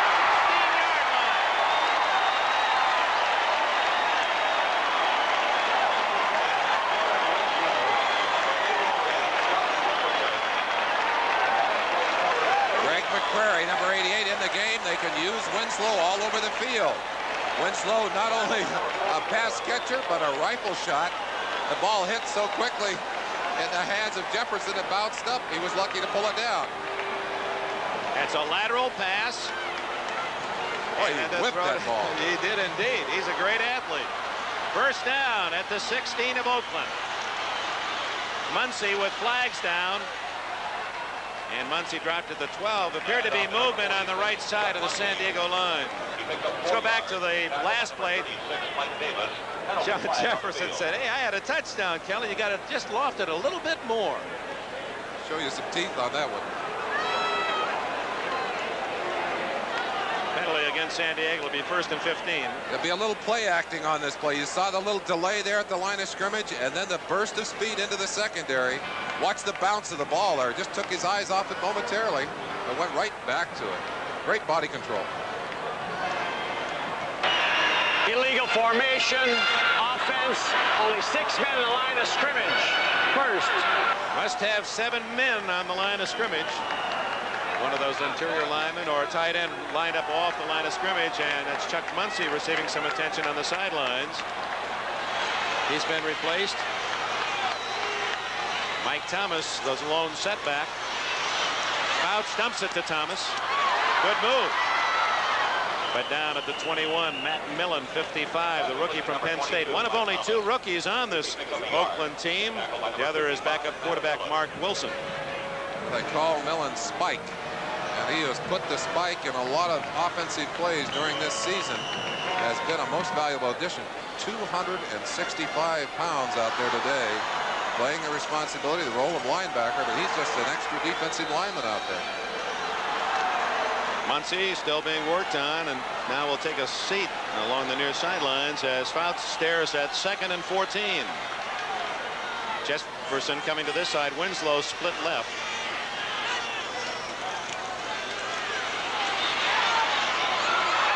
Intercepted by Owens. Burgess Owens has blockers. And Thomas hits him at the 27-yard line. Tough break for the Chargers. It went right through someone's hands. He's tackled by number 22. John Brody, why don't you take this replay? Well, Dan Fouts gets the defense he's looking for. He finds a way to get Jefferson in the middle, one-on-one. They're using 5 backs back there, but he still found some openings. He's made a couple crucial mistakes. They both resulted in turnovers. As a result, this baby has the problems of a possible blowout. Now there's a timeout. 12.5 minutes remaining in the first half. The Raiders have the lead and the ball.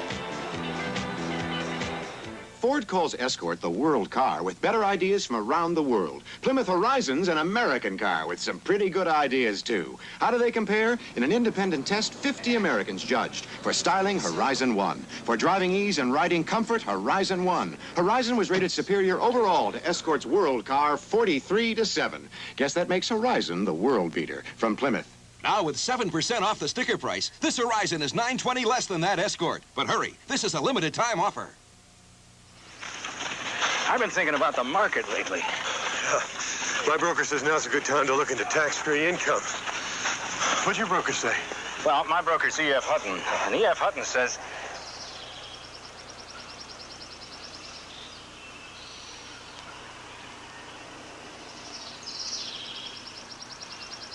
When E.F. Hutton talks, people listen. A world premiere. His daughter was dying, so he made a pact with God. Oh, Father, let her live so I can love her. 300 Miles for Stephanie, a true story Monday. Here's that interception. Both interceptions deep in Oakland territory. John, should the quarterback have to take the responsibility of an interception on that one? Well, let's see. Here's John Jefferson again. I agree with John Brody. That was a bad toss. Very often, though, a pass perfectly thrown bounces off the hands of the receiver and becomes an interception. And in that case, certainly the quarterback should not be responsible. But John was right. That one was high. The ex-Jet, Burgess Owens, with the interception. Plunkett has the ball at his 25. Think of the 26. Van Egan. Close to the 30. And on to number 30. Mark Van Egan from Colgate, again the leading rusher for the Raiders this year with 838 yards. The all-time Oakland record holder for single season and well over the 5,000 yard mark in his career.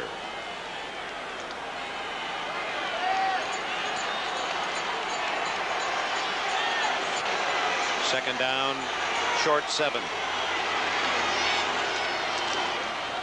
Kenny King.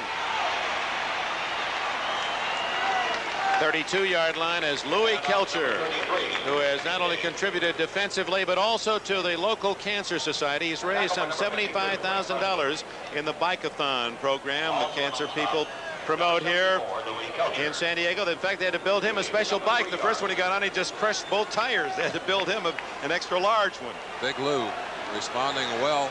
And pursuit is the name of the game defensively, getting as many people to the point of attack as you possibly can. The Chargers have done that, but they have not played as well defensively in this game as they have throughout this season. Third down 4.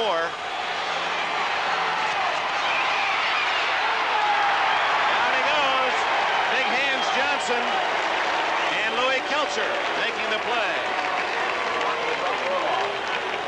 Tackle by number 71, Fred Dean.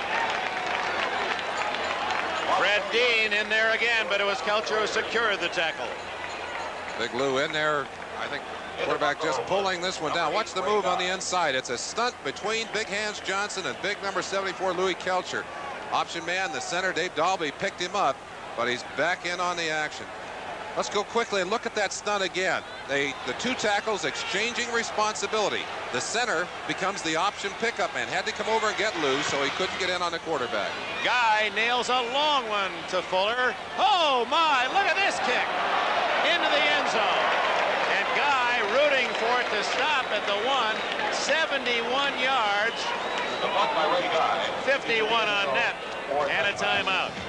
10 minutes, 39 seconds left in the first half in San Diego. Chargers with the ball trailing by 2 touchdowns. Get interest on checking with a Now account. Okay, Ed, good take.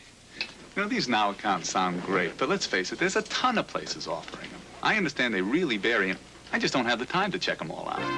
So who would know the most about it? Find out from the people who invented checking.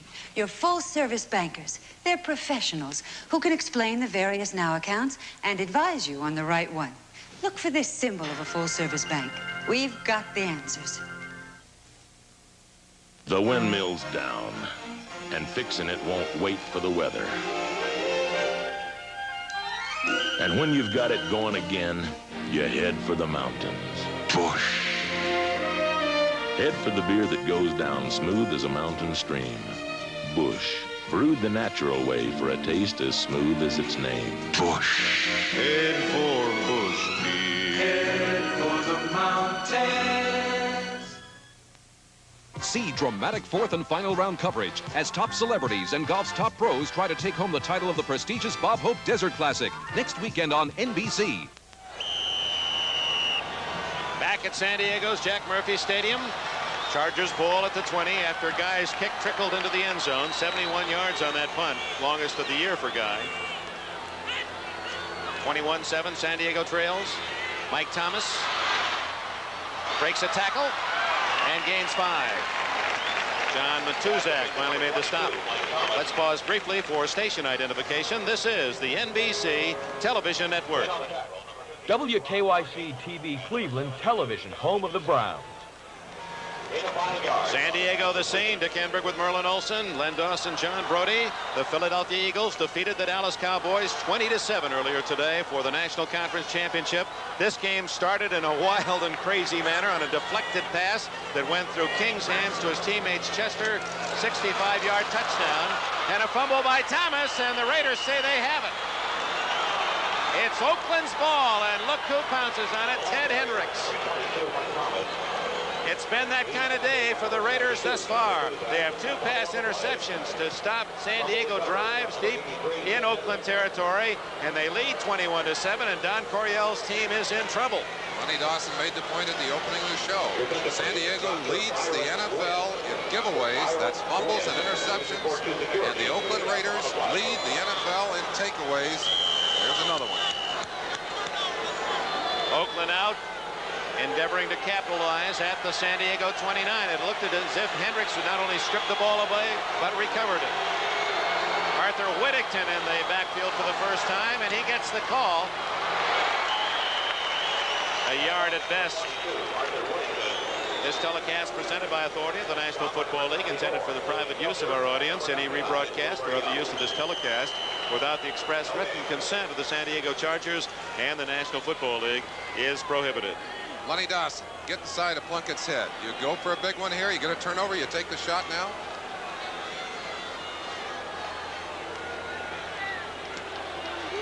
Wants to think about it. I look for Plunkett to go for it on first down, Merlin, not second down. Not second down. Now he has to throw. Good protection. Flags are down. Plunkett to the 19. That would be very close to a first down, but I believe we have a hold against the Raiders.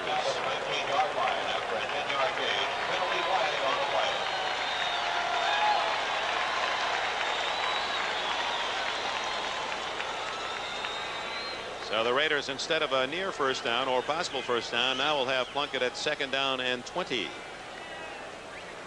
you got any good 2nd and 20 plays over there, Lenny? I think, yes, it's a punting situation pretty soon. Get Guy back in there.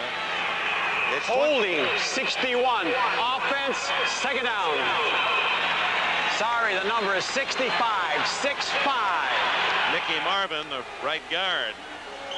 Former world wrist wrestling finalist. Married one of the Raiderette cheerleaders this past year.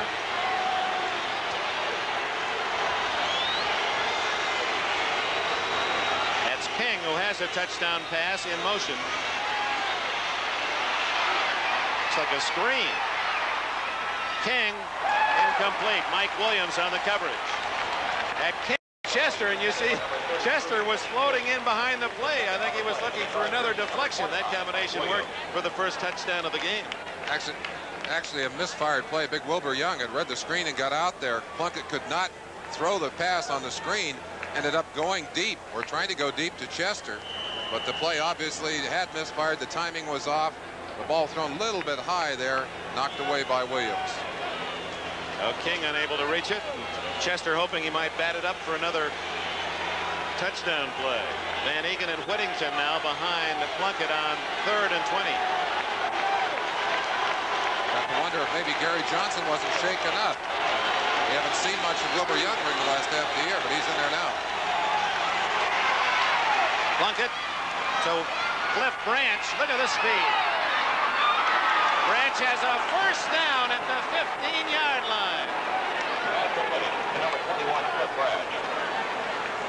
Well, yesterday Al Davis was watching Branch, who refused to come off the field. Branch wanted more and more and more practice, wanted to work on another route, and they finally had to chase him off the stadium floor. When you have a great receiver with speed, you can turn a short pass into a very big play. That's Branch's individual athletic skill that gets the first down. It's about a 6-yard pattern, and from there on, Branch just uses his great speed and his vision to get that first down. 23 yards on the reception. Van Egan carries to the 11-yard line. 2nd down and 6. Branch playing in his 6th AFC championship game. He missed only in '73. And in 1974, he set an AFC record with 9 catches. 74, a game that everyone in Pittsburgh will remember. That was the year that Oakland thought they had to win. And then the immaculate reception, Franco Harris won it for the Steelers. On 2nd and 5, Van Egan drilled after a 2-yard gain. Fred Dean knifing in along with Woodrow Lowe and Gary Johnson. Fuller was there as well, and Kelcher too. And on the tackle, number 71, Fred Dean. And number 74, Louis Kelcher. We're at the midpoint of the 2nd quarter here in San Diego.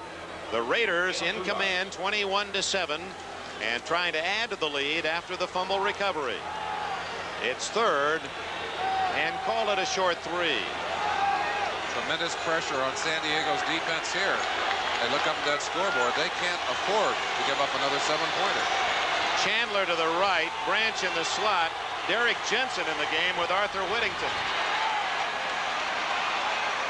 Whittington, that'll be 1st and goal at the 3-yard line. That's complete to number 22, Arthur Whittington. Tackled by number 42, Mike Fuller. Oh, Plunkett had his wide men clear out deep in the end zone and threw underneath to his running back. Interesting how your play selection often can vary according to the score on the scoreboard. When you've got a good lead, you can afford to take some chances. The safe call there, the running play. Plunkett fouls up the defense, goes to the air, gets good execution from his offensive line, has time to scan, find the open man, and then deliver the ball on target. In fact, it almost looked on that first replay as if Plunkett was looking left and throwing right. He really kept that defense honest. Timeout has been called by the Oakland Raiders. 6 minutes and 28 seconds before the intermission in San Diego. The Oakland Raiders lead 21-7. Hey, see y'all down the road, Jack. If you're gonna move your family, you can save a lot of money by renting a truck. Moving yourself, and you might as well rent a real truck. A Ryder. Ryder isn't famous for renting cars, beep, beep, little trailers. Ryder's famous for trucks. Pro drivers will tell you that. Okay, King of the Road. Just hold the lamp. Hey, see y'all down the road, Jack. Ryder, the best truck money can rent. Genie, open your doors, America. That'll do it. Genie does the work, so you don't have to, man. Just push once to open, like this, and twice to close. From Boston out to Denver, New Year's through December, Genie opens your doors. Look for Genie in the yellow pages. America. When we have good news, we like to share it with you, and I'd like to share some of the good fortune to befall my partner Dick Enberg. Just announced yesterday that again, for the 2nd year in a row, the National Association of Broadcasters, Sports Writers have named you Broadcaster of the Year. Congratulations to you. I don't know of anyone who deserves that honor more than you do. Hey, the only thing I do well is pick good parents and good analysts. That's the start. Thank you, Merlin. Be great going back to Salisbury. 1st and goal at the 3. Mark Van Egan scores for Oakland. Untouched. And usually unemotional, Tom Flores with a smile and a gesture.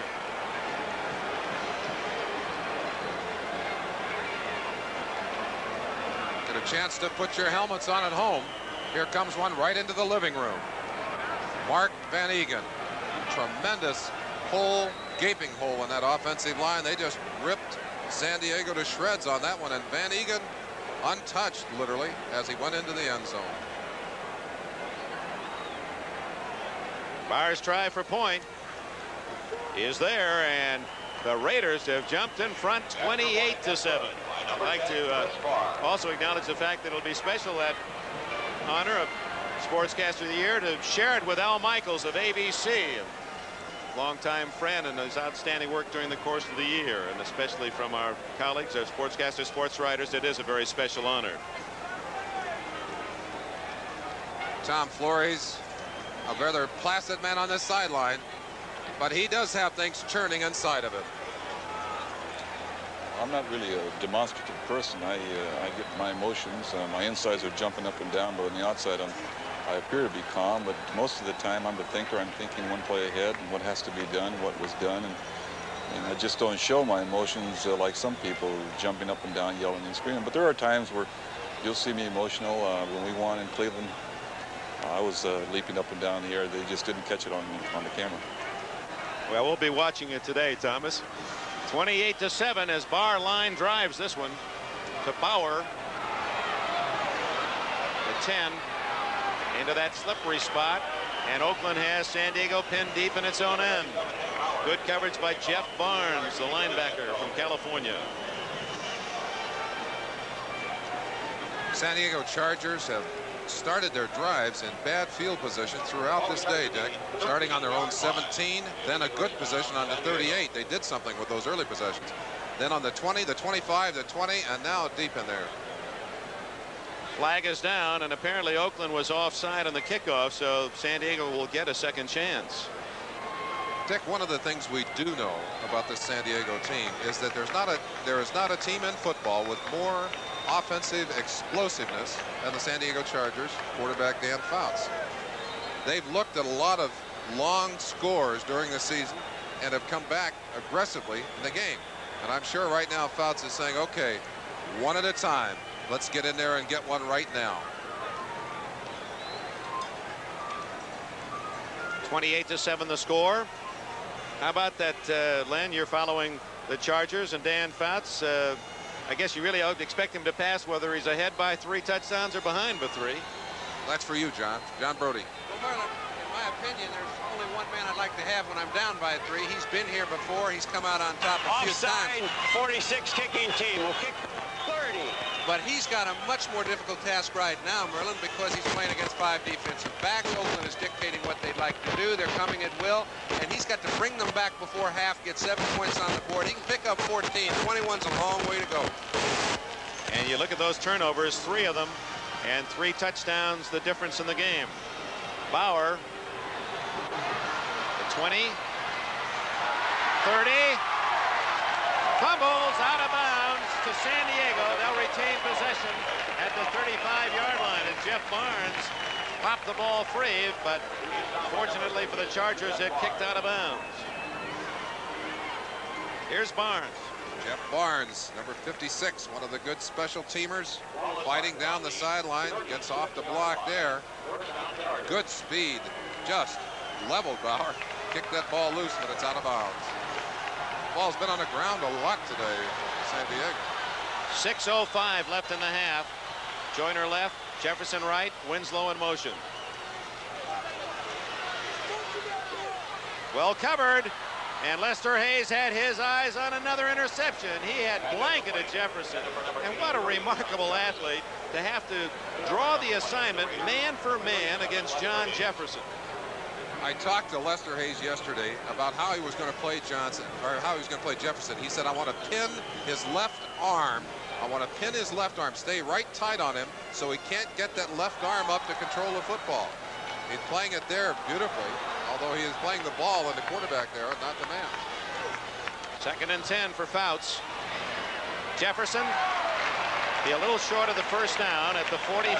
Burgess Owens made the stop. Well, they're going to get progress closer to the 46. We may have a first down. John alluded to the problems facing Dan Fouts. One of the things that Fouts is facing is a defense that can afford to play pass only. They play an entirely different brand of football. When they have that kind of lead, they know the ball is going to be in the air with San Diego on the field anyway, and with San Diego behind, doubly so.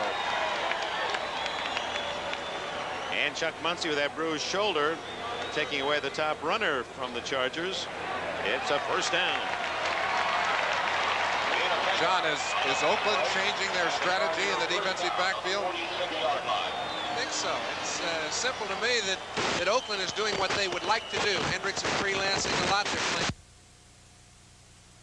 playing defense, and their front line is holding up without a lot of help from their linebackers. 28-7, Oakland leading. Thomas. He's to the Oakland 46-yard line. 8-yard gain. Rod Martin. Willie Jones made the tackle. One thing that big lead has done for Oakland is to take some of the crowd out of the game. No question that you can quiet the home crowd, and that's one of your advantages when you're playing at home, by putting some points on that board. Good job of mixing the play calling by the San Diego Chargers. Joe Gibbs, offensive coordinator, sending those plays in. Thomas again burrowing for the first down at the 43. Hendricks and Matuzak made the tackle. Clock running, 4:45 left in the half. You see the signals going in. 3 men signaling on the side. And the man standing in front, that's Rick Tyne. He's the strength coach. He stands in front of the 3 of them to try and shield them from the opposing sideline. And you never know which of those signals is the official signal. That's an interesting look. Bounce. Incomplete. Burgess Owens was coming up quickly, and Jefferson with a tough chance. Owens, one of the many deals made by the Raiders this past year, acquiring him from the New York Jets. Owens a #1 pick by the Jets in '73. Here are those signals again. I don't know about you at home, but I didn't get that one. I missed that one. Ron Smith, the hero last week with a touchdown that beat Buffalo, is in the huddle for San Diego. Smith, number 84 to the right, along with Jefferson on 2nd and 10.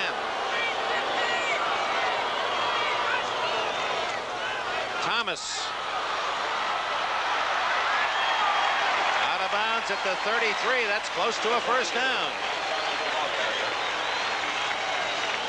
Mike Thomas from the University of Nevada, Las Vegas, one of the top runners in Washington Redskin history. John Brody, is it difficult for a quarterback to be patient under these circumstances? You want to get a score on the board quickly. Merlin, it is, but he doesn't have to worry about quickly. He's got 4:09 left in the second quarter. He's doing the right thing. They've taken a linebacker out. They've got 5 backs. It's a whole lot easier to run wide and up the middle on 2 occasions to pick up the first down to keep your drive alive. If he's a little bit patient, which I think Dan can be, he's got a good chance to move it in. Just short of the first down, as you saw, by a link of chain. Fouts, let's just check his mark here in the first half. He's thrown 16 times, 9 complete, 171 yards, 2 intercept. Plunkett, 7 for 9, 188 yards. Even though he's thrown 7 less passes, he has more yardage than Fouts and 2 touchdown passes. Dick, one of the interesting things about this San Diego team is that Fouts can have a great day. They can still lose. In fact, of Fouts' 300-yard plus games, he's had 8 of those in this last year. They lost 3 of those games. 3 games when he threw for over 300 yards, and they were still out of the ball game. That's amazing. Most one of those against Oakland, by the way. Take 300 yards anytime. 4 minutes left in the half. Fouts looked as if he got the necessary yardage.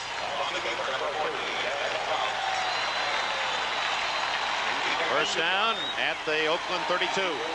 One of the things that the Oakland Raider defense has done effectively all year long is to use their full complement of defensive players. Coach Flores and defensive coordinator Charlie Summer will mix up the personnel. They'll put in a 4-man line. They'll put in a 3-man line. They'll use Cedric Hardman, number 86, as a pass rusher. Use Willie Jones, number 90, as a pass rusher. They keep you off balance offensively. And Hardman and Jones are in there now at defensive end. And Jones almost got to Fouts, and Thomas unable to make the catch. And Fouts slow in getting up as number 90, Willie Jones, in hard from the defensive left side. Jones working one-on-one on number 60, Dan Audick. Of course, one of the real blows and one of the few injuries to the San Diego Charger key personnel was to Russ Washington. Audick has taken his place, has had to do a lot of learning on the field, and unfortunately has a way to go yet. Jones getting just enough of Fouts to force that pass a little high. 2nd and 10. Thomas. Fumble again, and I believe it went right back to 63. Doug Wilkerson, the veteran guard from North Carolina Central, That's a break for the Chargers. That ball popping free as Thomas has fumbled for the second time. I have to believe that you need to credit the defense. Watch the stripping action. Arms and heads. That's Ted Hendricks going right for that football, tackling the football. No one in football is around the big play more than Ted Hendricks. He has a nose for it. He's one of the people you love to have playing defense for you. Amazing man, top of all of his other talents. He has blocked more kicks than anyone in NFL history. 3rd and 9. For Thomas. 1st and goal at the 7-yard line.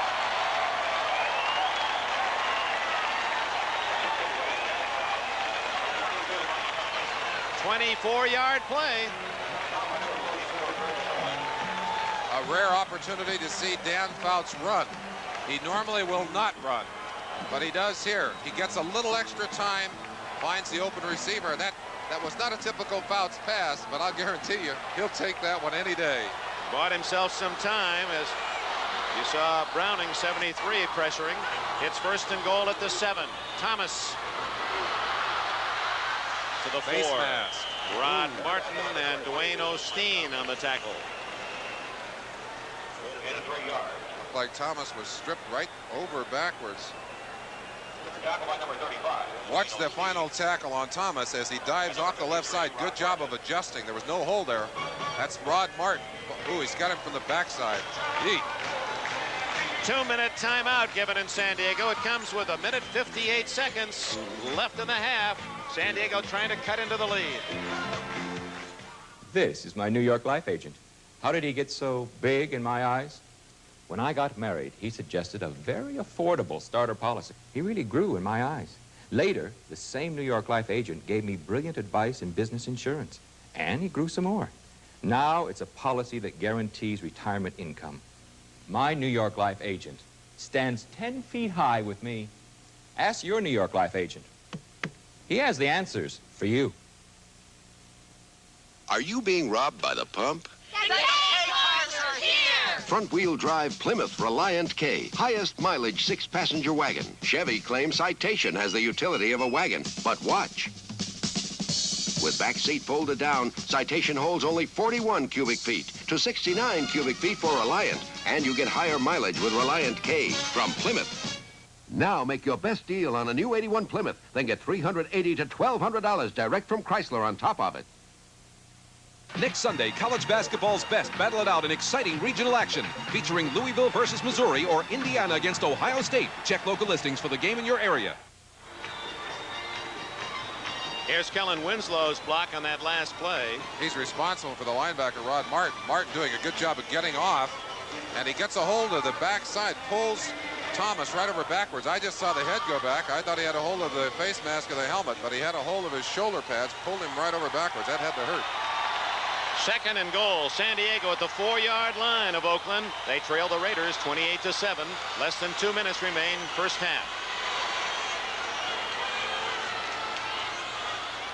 Fouts to Thomas. And they've got him for a loss. You think that on top of everything else, Lester Hayes isn't strong? Picked him up like he was a 10-pound bag of sugar. By number 37, Lester Hayes. One of the things that makes Lester Hayes unique is the package that he has of great speed and strength. A very unusual athlete. Watch him just pick Thomas up here. I'm going to take you home with me. He got him up off the ground. Ball at the 8-yard line. 3rd and goal for San Diego, and a near must-scoring opportunity for Fouts. A crucial situation for Fouts. He needs that 7 points. Triple left with Joyner in motion. Joyner, touchdown!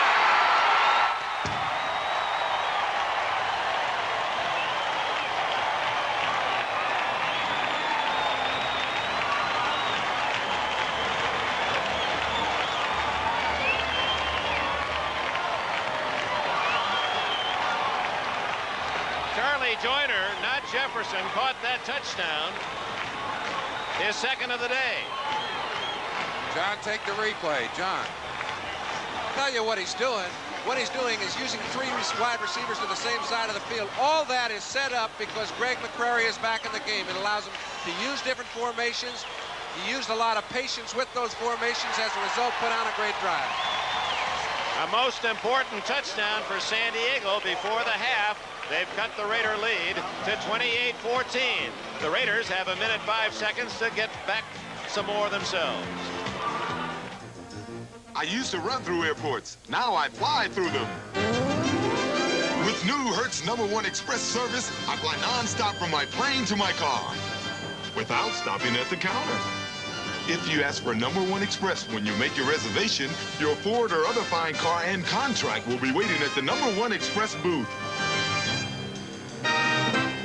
Once again, Hertz puts you in the driver's seat faster than anybody else. I'm Big Daddy Don Garlitz, and I have $100,000 invested in my car. And I have confidence in the Kendall oil I use. Oh, yeah? Well, I'm Dave Woods, and I have 6,000 hard-earned bucks in this car. You know what oil I use? Kendall. Not because he likes Kendall, but because I like Kendall. Helps keep my engine running clean and purring like a kitten. So maybe it's not a $100,000 race car, but I treat her like one. Protect your investment with Kendall Confidence. Veteran Charlie Joyner with his second touchdown reception makes it 28-14. They have bruised a forehead or eye and catching that ball. There are the numbers: 64 yards in 13 plays. Fouts to Joyner for the score. Moody and Whittington drift back for the Raiders. Raiders also have some men up tight looking for a possible onside kick.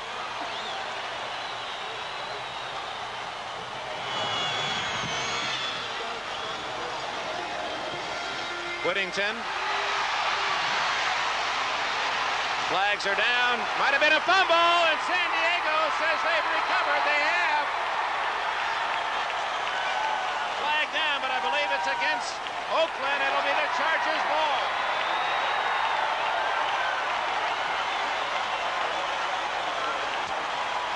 Glenn Edwards. And how quickly the momentum of a game can change. Don Coryell, a little sigh of relief. Wait a minute, there's another flag back at the spot of the kickoff, and I believe the Chargers may have been offside, in which case nullifying penalties. That's against San Diego, against nullifying, and oh, what a break for the Raiders. They'll kick it over. Silence in the stadium. Absolute silence. I did not see the Raider penalty, but it did look as if one of the San Diego men was in front of the kicker. Whittington had trouble written all over that one from the start. Trouble getting his hands on it. Again, the ball stripped away. Edwards doing a good job of getting his fist into the ball. And the Chargers thought they had themselves a marvelous opportunity to get another 7 points on the board. So the small things, offside on the kickoff, and it cost San Diego. Barnes was guilty of illegal use of the hands for Oakland. It's got to deflate you a little bit.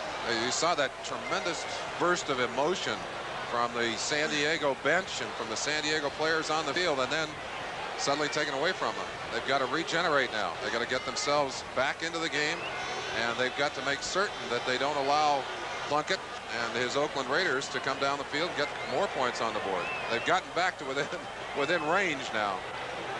1 minute left in the half. Venerska will kick it again.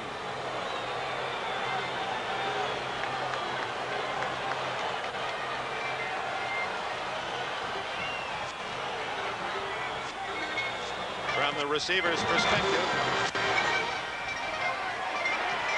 Whittington gets another chance. Woo! He's down at the 20-yard line. Glenn Edwards made the tackle again. Let's go to John Brody. Dick, we see, I mentioned Greg McCrary set it up. There's 3 wide receivers, Jefferson, Joyner, and Winslow on the same side of the field. Joyner cuts underneath, gets it on Otis McKinney one-on-one. You can't cover all 3. Fouts picked the one that was open. Touchdown San Diego, 54 seconds left. They're back to within 14. All right, John Brody and Len Dawson, great to have their expertise with us. As we said earlier, they'll be in New Orleans for the Superdome bring us their insight as they follow the quarterbacks in the focal point of the respective offenses. And it'll be Philadelphia representing the National Conference against the winner here today.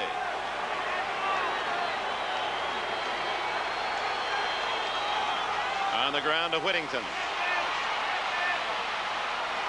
To the 22, Ray Preston with a tackle. Number 22, Arthur Whittington, ball carrier.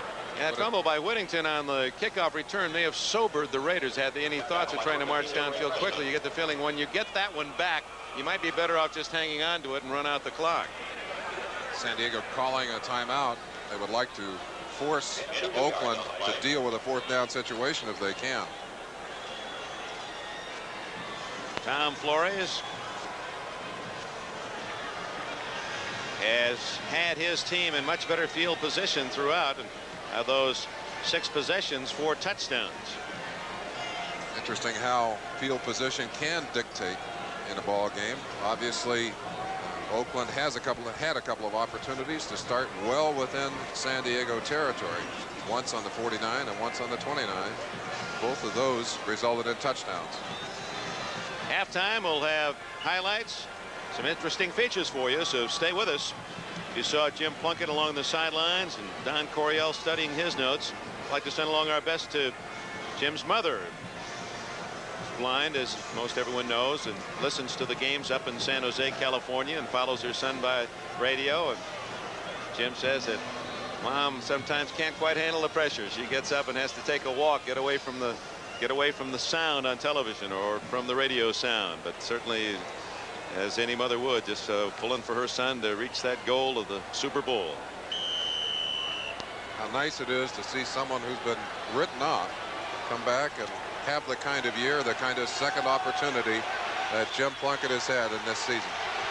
That courage in the entire Plunkett family reflected in the young quarterback. Draw play to King, and the Chargers had that one well read. 2-yard loss. Preston again made the stop. Another timeout. And a timeout call by San Diego to stop the clock. 37 seconds remaining in the first half. We'll be right back after these messages from the National Football League.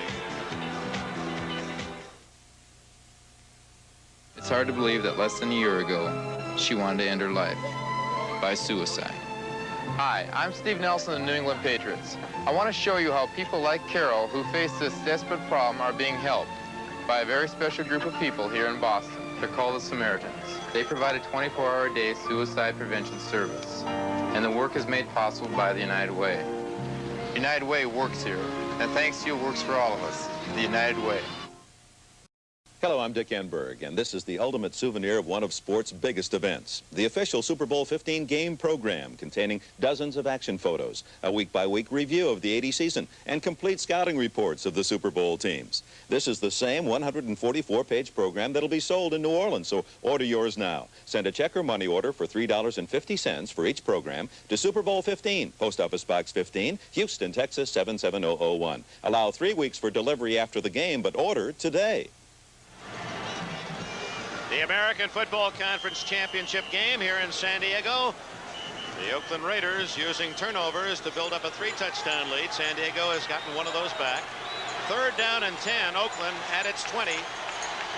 Chandler and Branch both to the left. King.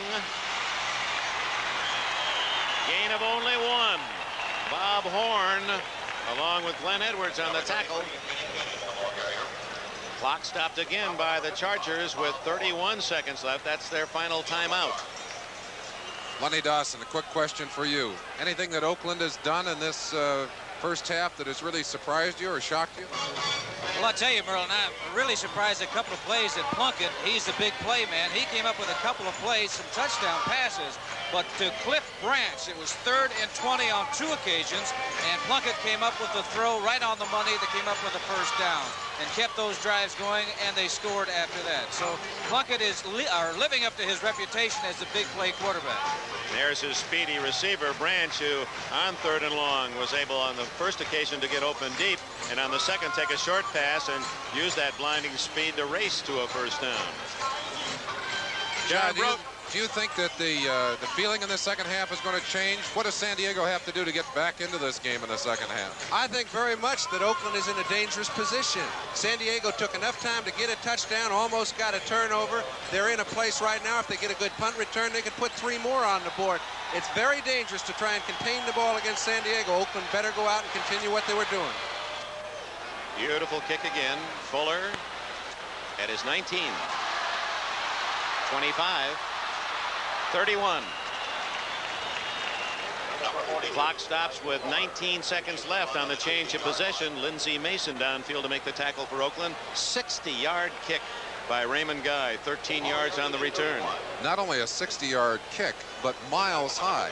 Incredible hang time, allowing people to get down underneath the kick and cover it.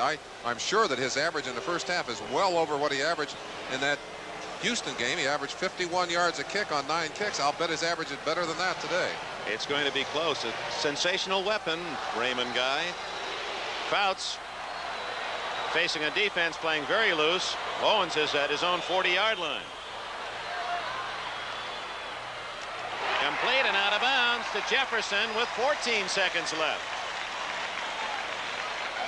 Guy's average today is 59 yards, .3 in this first half.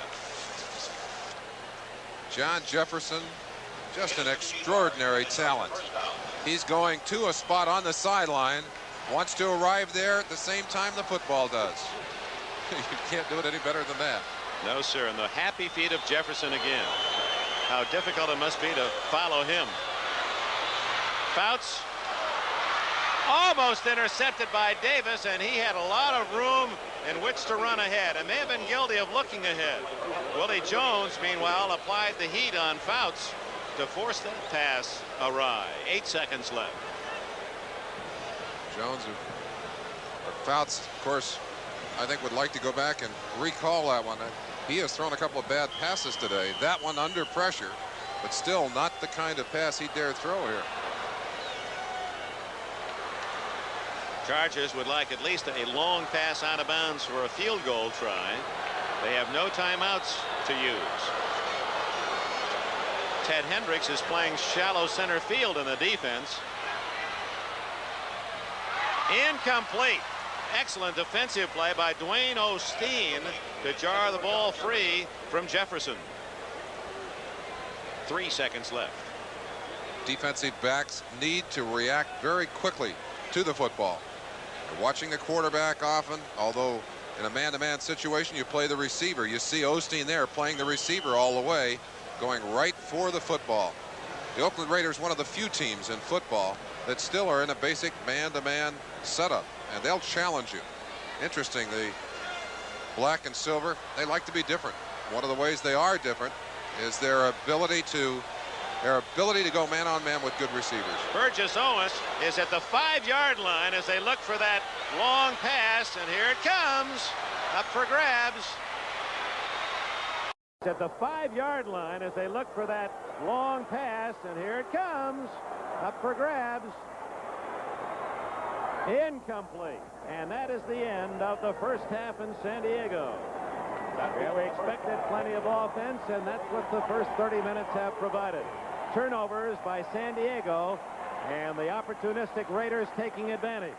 And at the intermission, the score, Oakland 28, San Diego 14.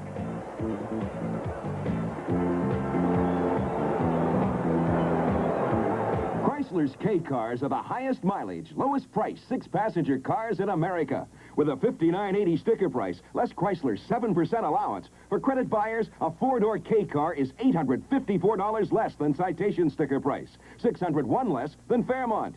And K cars beat them both in mileage. If you want high mileage, front-wheel drive, room for 6, and get back $430 to $780 cash, come to Chrysler. Make your best deal. Get a K car and get a check. Right now, the one thing you want most is an opportunity. All that you can be. Oh, yeah. Keep on reaching. Keep on growing. Be all that you can be. 'Cause we need you in the army. Be Sunday, see the best of college basketball regional action featuring Louisville versus Missouri or Indiana against Ohio State. Check local listings. Then it's NBC Sports World, featuring the heartthrobs of the 1980 Olympics, Ty Babylonia and Randy Gardner, the dazzling and exciting Peggy Fleming, and America's sweetheart, Dorothy Hamill, followed by basketball's Meadowlark Lemon with the great Wilt Chamberlain. Then it's the dramatic final round, as top celebrities and top pros try to take home the prestigious title of the Bob Hope Desert Classic, next Sunday on NBC Sports.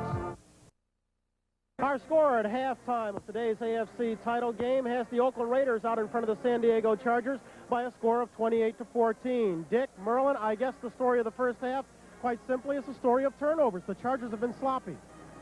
No question about that, Brian.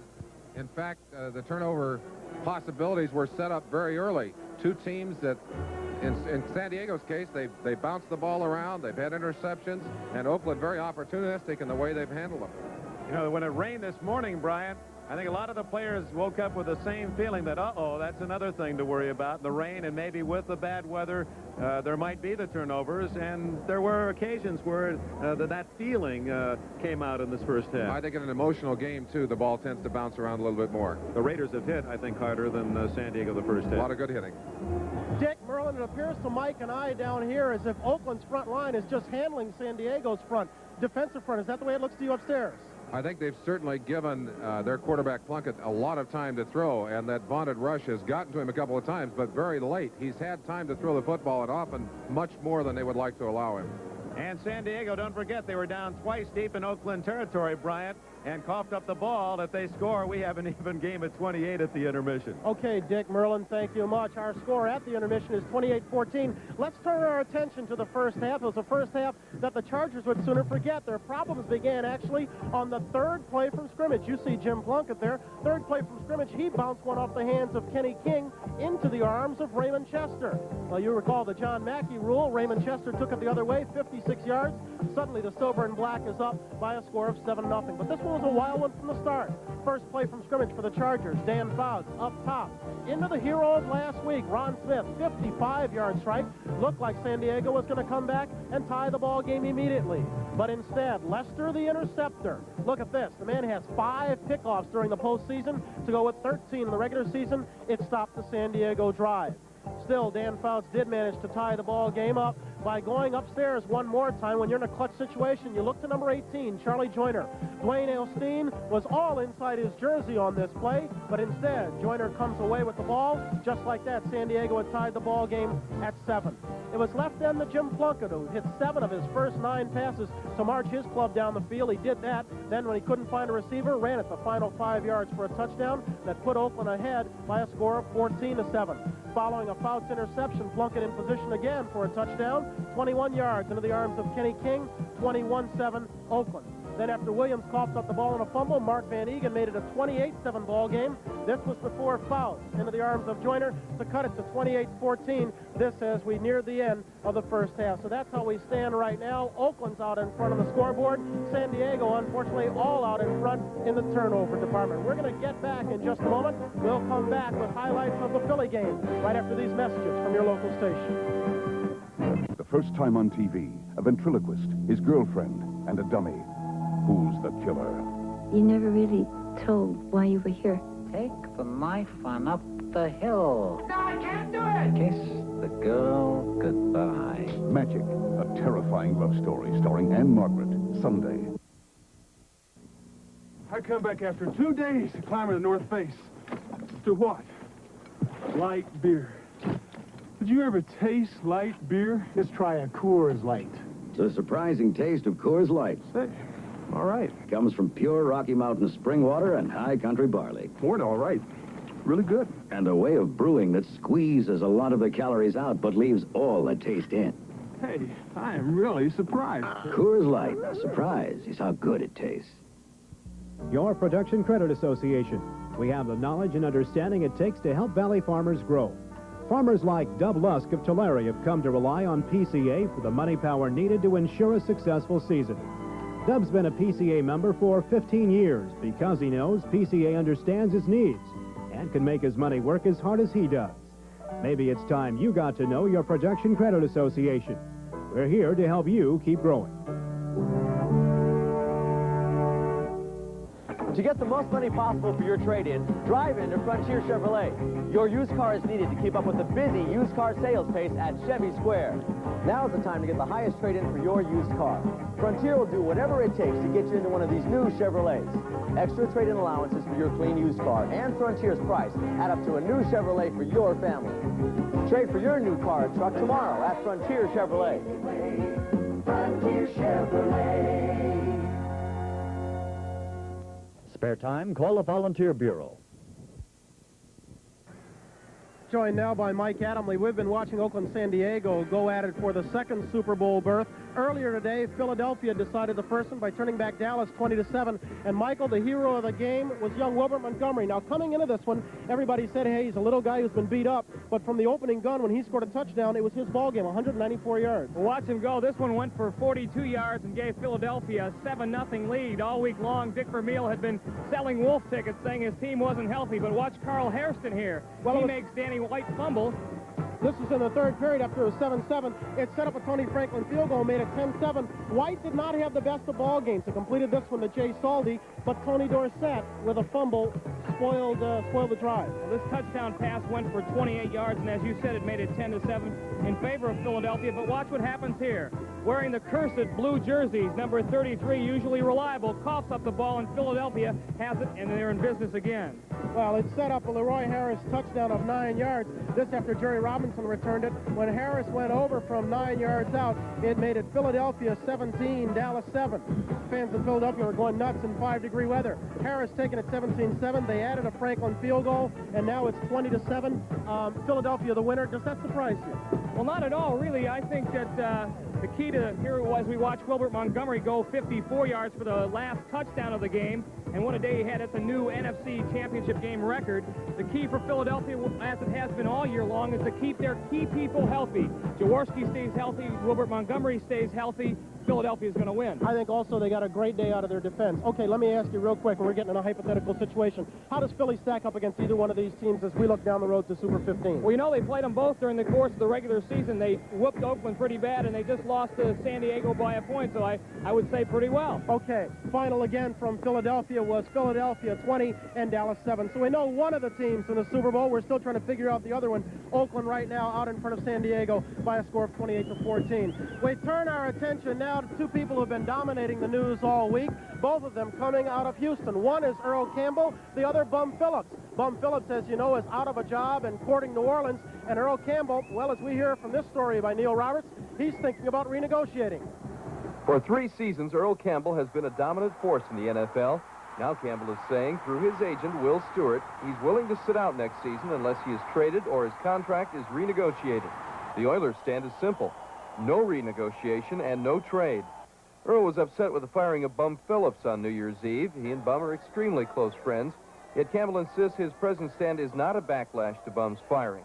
His agent spoke with the Houston media on Wednesday. It's very frustrating for Earl when he has to go to Chicago or New York and play, and he's got the peers of his league and of his profession looking at him and saying, you know, talking to him and saying, yeah, boy, if anybody deserves a better deal because your deal is really a bad deal. I mean, you know, he's heard that for 2 years. Sure, it bothers him.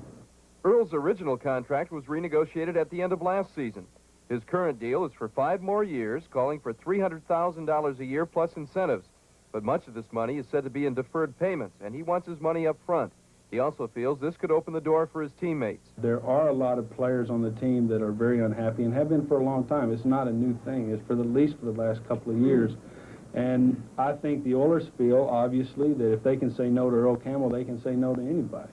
And we recognize that, and they know that, and the other players know that. And in the last few days, the number of players that have called and talked to Earl and shown their support has been very, unbelievable. It's hard to believe that Earl would actually sit out 1981, but if he chooses to do that, he'd have to sit out not just 1 year, but 5 years. Whit Stewart says he and Campbell are willing to give and take on the issues. Now it's up to the Oilers. In Houston, Craig Roberts. The city of New Orleans is in an unusually festive football mood these days. Bum Phillips, abruptly fired in Houston, is the heads-on favorite to become the next head coach of the Saints, the NFL's losingest team in 1980.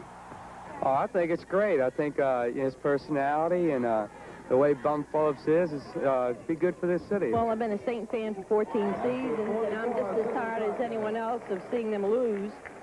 The players, some of them have only been here 6 or 7 years, and so they're only losers for 6 or 7 years. So I've been looking forward to having Bum Phillips come here. I think it would be real good for the Saints and the community. I think he's an excellent coach. I don't know about the hot in the booth, but I know I'll buy some tickets.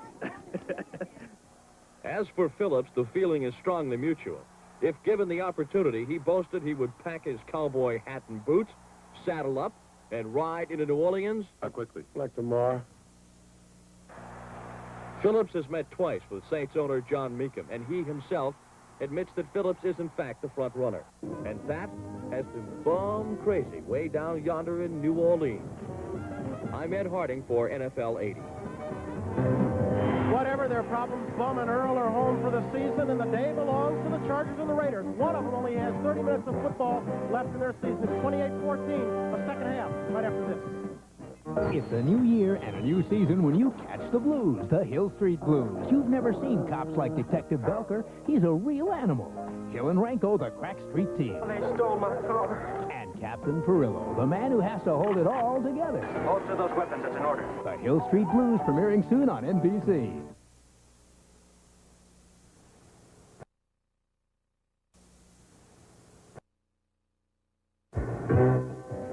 This 1980 AFC Championship game is brought to you by Dodge, with the new 6-passenger Dodge Aries K and new Ram Tough Dodge pickups and vans. By Xerox, we help you manage information. By United Airlines. United flies more people to Hawaii than any other airline. That's what friendly skies are all about. And by Schlitz, the beer that brings you the Great American Beer Test, live. And now, Schlitz goes against Miller, live in the Great American Beer Test.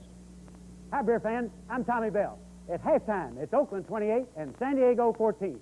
And we're here live in Super Bowl City to referee a taste test between Miller and Schlitz. These are 100 loyal Miller drinkers who just finished tasting Schlitz and Miller in these unmarked glasses. And they're going to vote on the beer they prefer. But before they do, let's hear what they said minutes ago about their Miller. My beer is Miller, and I think Miller is the best beer in the world. I like Miller beer because I think it tastes the best. I can taste Miller over any beer. Well, now, you heard what they said. Let's see how many prefer the test of Schlitz. All of you have tasted. So when you hear my whistle, you'll call it a draw, or you'll throw your switch left or right for the best taste. And the number of Miller drinkers that pick Schlitz will flash right up there, live. Everybody be ready? 22%, 30%, 37%. I call it like you taste it. 37% preferred the taste of today's Schlitz after just one glass. 37 out of 100. I don't think these Miller drinkers thought they would prefer Schlitz, but 37% preferred Schlitz. 37% of them after the taste of Schlitz. The next live taste test will be on Super Bowl Sunday against Michelob. Not Miller, not Budweiser, but Michelob. And now let's go back to San Diego for that second half kickoff. With us is Bob Hope, who is going to celebrate his 30th year on NBC with a big special next Sunday night, and that'll culminate a big week for you, Robert, with a Desert Classic starting earlier. That's right. I'm going to have about 4 hours next Sunday, but this is an important show because it's 30th anniversary with about 100 stars, and I tell you, it's pretty exciting. We're rehearsing it right now and doing a lot of it today, and we'll be doing it all week, and we have a great lineup of all the people that have appeared with me over the last 30 years, and let me tell you, it's a lot of laughs. We're very thrilled about it. Had a chance at all to watch the football today? Yes, I'm watching it in between takes and in between people running in and off the stage. It's an exciting game down there. Well, we hope you'll watch the second half with us. We're about ready to go. Good luck next week. They're both in the golf. Work on that wedge game of yours, and we'll see you next Sunday night. Thank you, Dick. Bob Hope, talk about a super season and the Super Bowl of Mr. Hope. They're ready to kick it off. Chris Barber. Let's see what happens with it. Bauer has it taken away from him by Frank Duncan, and he's toppled at the 24-yard line. And the Chargers, as you've said so many times during the course of this year, Merlin Olsen at first position to establish momentum, power in the second half is so very important. Pretty interesting first statistics. You look at the yardage, total yardage passing, 243 for the Chargers, but as I said earlier, the most important stat is what's happened at the end of those drives, not between the 20s, between the goal lines. And Oakland has been able to get that ball in the end zone. Look at the turnovers. None for Oakland, 3 for San Diego. And as we said at the start, Oakland has taken the ball more than any team in the NFL, and San Diego's coughed it up more. Ron Smith dancing out of bounds with a first down at the 35. 11-yard play to Smith, who caught only 4 all season, and then had, of course, the big touchdown pass last week to beat Buffalo. Offense for San Diego, directed by their all-pro quarterback Dan Fouts. His running backs, and that, of course, you use that term loosely because San Diego does not run that much, and Chuck Muncie bruised a shoulder in the first half. We didn't see him in the second quarter, so Mike Thomas is the lone setback. Double tight end, that's Winslow with McCrary on the other side. Wide receivers, Joyner and Jefferson. Thomas dropped at the 35-yard line. Otis McKinney reacting quickly, number 23. The Oakland Raiders playing 5 defensive backs on first down, daring San Diego to run the football. The Chargers tried to run, but were ineffective there. If they can't force Oakland to come in with the extra linebacker, they're going to be in trouble in this second half. Oakland stopped the running game of the Eagles in a game you saw here on NBC at midseason when Philadelphia rallied late to beat Oakland 10-7. A lot of time. Intercepted. Dwayne Osteen. A flag is down, and Osteen fumbles, and San Diego recovers. 63, Doug Wilkerson. Out to the 43, but I believe we're going to have interference against Osteen. John Jefferson back there waving everything back. He said, hey, bring the ball back here because they hit me before the pass arrived, which they did do. That was at the 46-yard line of Oakland.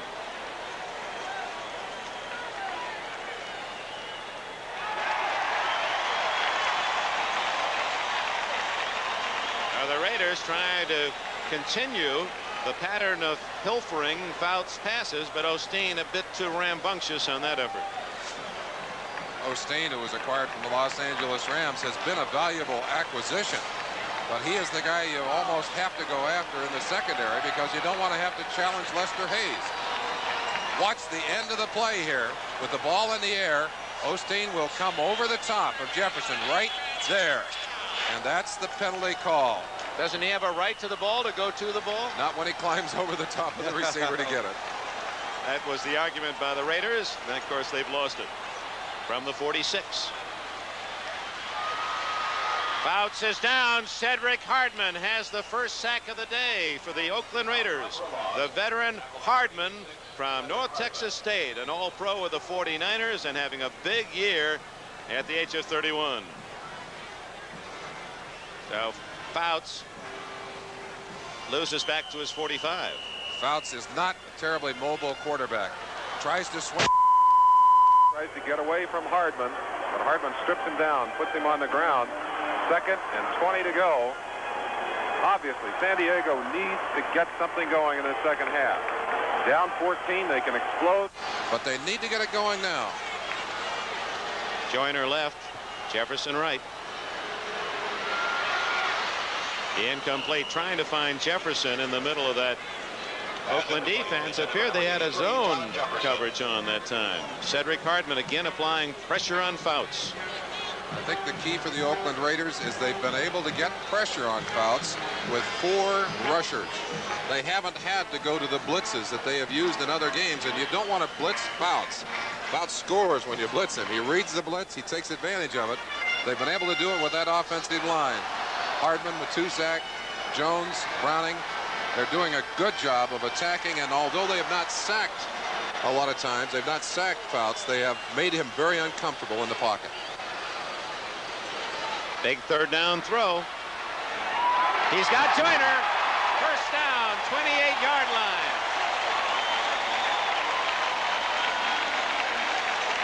That's what makes the Chargers so exciting. there is no such thing as 3rd and 2 long for Fouts. And here's the difference. Look at the amount of time that Dan Fouts has to work. He'll find the open receiver, and he'll drop it into the hands. Charlie Joyner, one of the most disciplined pattern runners in football. In motion, breaking upfield. Watch him find the open territory. Hey, he said, here, get it to me now. It was Jefferson who had 5 catches over 100 yards last week against Buffalo. Joyner now has 5 catches, 113 yards today, and both touchdowns. Thomas. And they caught Hendricks red dogging from the backside, and they ran away from Hendricks, and a good game by Mike Thomas before Martin and Owens can make the tackle. And that's exactly what San Diego must do to force the Oakland Raiders out of that 5 defensive back situation. There's room up the middle. Thomas gets in there quickly and takes advantage of it. San Diego has an opportunity now down inside the 20-yard line. 2nd down and a yard, down with which to play for Fouts. Let's see if he goes for 6.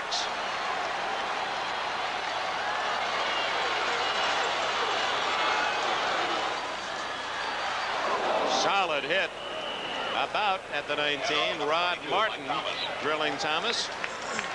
It looks as if it's enough for a 1st down as they spot it at the 18-yard line. Thomas went in aggressively and came out going the other way just as fast. Watch the shot right there. A powerful shot by 57 McClanahan, or 53 Rod Martin, actually. John Brody, you've been following Fouts and the Chargers. Your thoughts? Well, the simple thing is, Dick, that time Rod Martin made a wonderful play almost at the line of scrimmage, but he's got to cover about 12 yards around the middle of that line. They're playing it with just Hendricks and Martin, and if they can't run up inside, throwing the ball is going to be very tough. They've been fortunate a few times, but it's going to get tougher and tougher down in close. Yeah, let's see if Fouts stays on the ground. 1st down at the 18.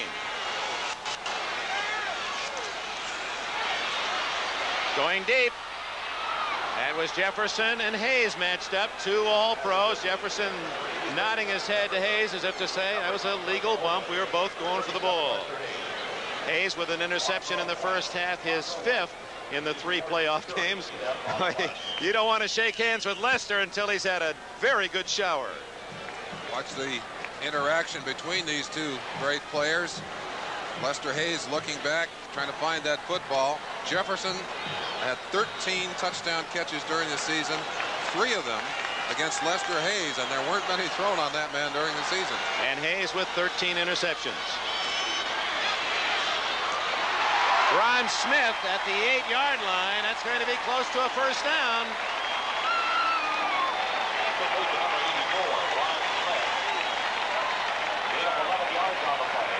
That's going to require a measurement.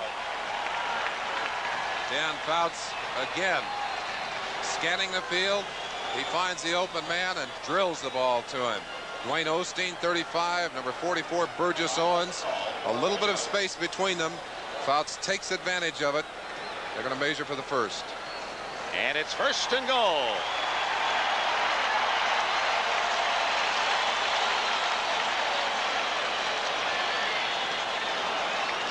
Fouts to Smith, who had a little trouble controlling it, but able to latch onto it. This is the drive from the kickoff to open this 2nd half. San Diego has marched steadily downfield to 1st and goal at the 8.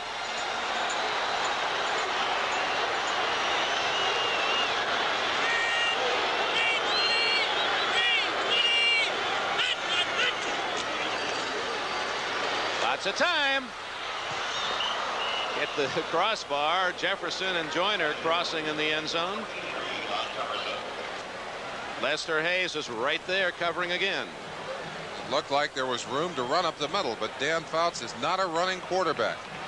Ted Hendricks, number 83, played a very crucial role in this game as rusher, as defender. He's dropping back here in defense, looking for Jefferson coming across. Slipped a little bit, but there were just too many black shirts. The difficulty of throwing down there is you compress the amount of room the offense has to work in. 2nd and goal at the 8. Look at the time. Oh my! Jefferson will rarely drop that one. Jefferson hiding on the back line of the end zone and lost it through his fingertips. Fouts with all kinds of time to throw, but the philosophy obviously for Oakland, they're going to cover everyone, get everybody back defensively, and they're going to let Fouts throw that football. Watch here. Jefferson is alone. The ball zipped to him. A little too much fire on that one. He could not handle it. Try to dance, try to twist around to get it before his toes came out of the end zone, but couldn't do it. Great coverage by our NBC crew. Larry Cirillo, our producer. Ted Nathanson, our director.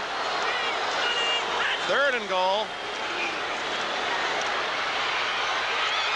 Again through the hands of Jefferson, who thought that Osteen had interfered. So 2 near misses for San Diego, and Fouts under pressure now will watch the field goal unit come in. Jefferson running a little pattern, just has trouble getting off the line this timing, and then cuts across the heels of Osteen. He makes those catches more often than he drops them. Indeed, both of the last 2 chances, Jefferson, that's easy picking for him. It had 6, John Brody. Dick, I think the amazing thing is that John Jefferson, the man that got him into this playoff title ball game, has dropped 4 balls that could have led to scores. 1 early in the 2nd quarter, 1 toward the end of the half, and 2 in the end zone on this particular drive. He's the man that's won ball games for him. I think the encouraging part is Fouts is not going to go away from him. They'll be back down. You can count on that. Thanks, John. Bernurska's kick. Arthur Whittington, the 10.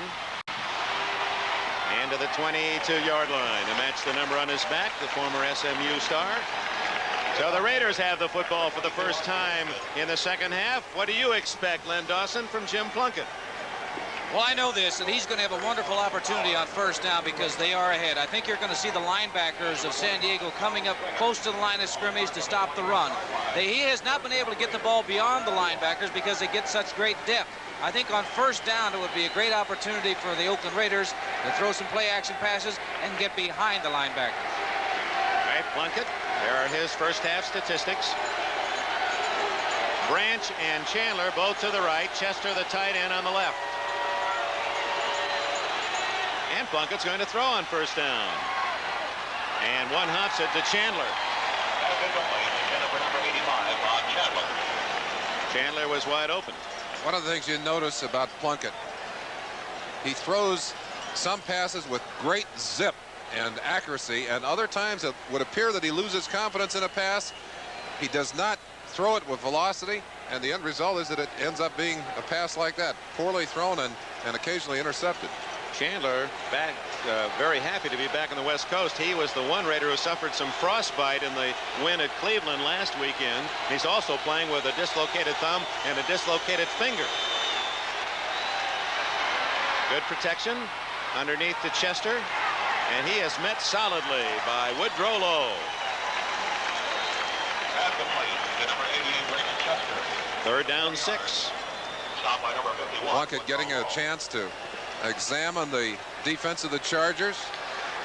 Gets the opening here. You see the crossing pattern, number 88, Chester, but well adapted to by the linebackers. Defensively, you're willing to give him that shot up front, but you got to get to the ball carrier, to the receiver, and shut him off from the extra yardage. 3rd and 6. We understand Lester Hayes receiving some attention from the doctors and trainers on the Oakland Raiders sidelines for his calves. Plunkett. And San Diego's defense gets a cheer.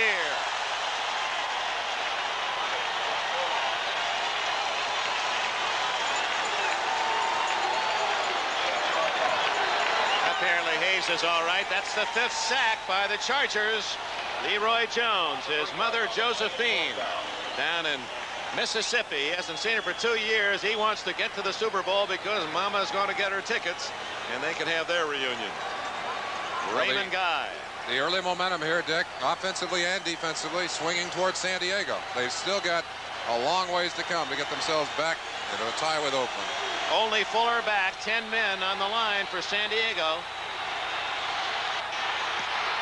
Oh, they almost got it. Glenn Edwards was close.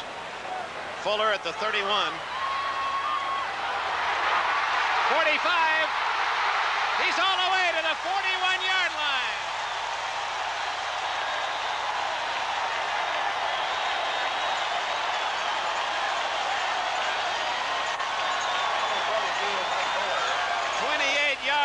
Fuller after a 46-yard Guy punt.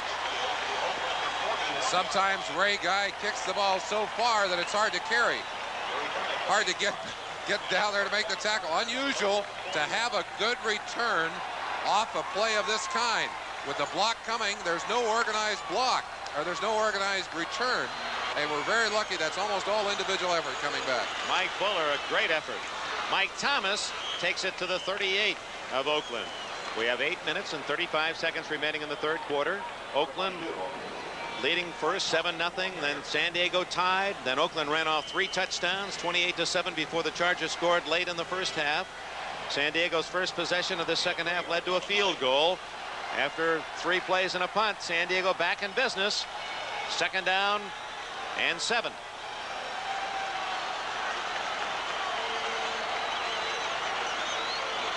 Bouts to Winslow. That's his first catch today, and a first down.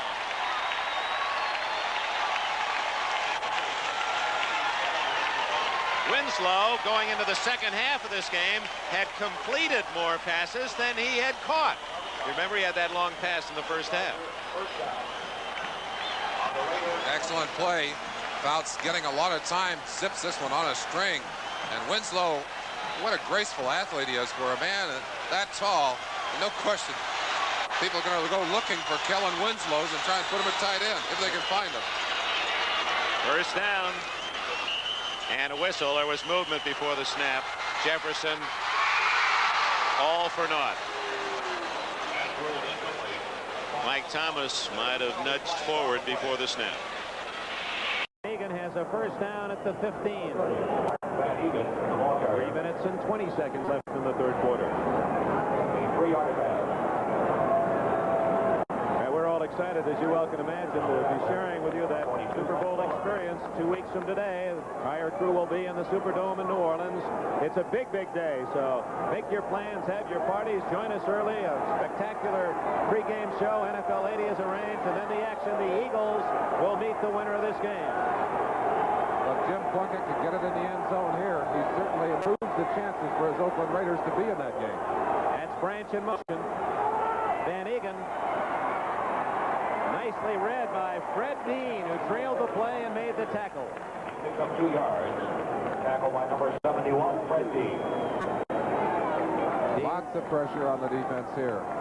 Dean, primarily a pass rusher, but because of his great speed, able to make that kind of play from behind. He's had chronic groin problems. It's been difficult for him during the last part of the season. Watch the acceleration here. That's a back he's running in behind, but he has great quickness. Van Egan with 32 yards rushing, King 29, so San Diego's really stopped the running game as you look into the eyes of Plunkett. King to the 8-yard line, short of the first down. Glenn Edwards dragged him down. And off to number 33. Defensively, the setup for maybe the biggest play of the day for this San Diego defense so far. 3rd down, about 2.5 yards to go. What are you going to do? Well, Arthur Whittington brought in the play from the sidelines to Plunkett.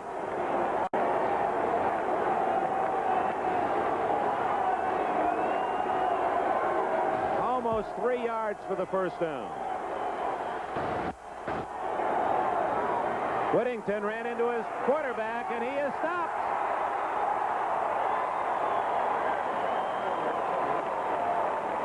The play misfires.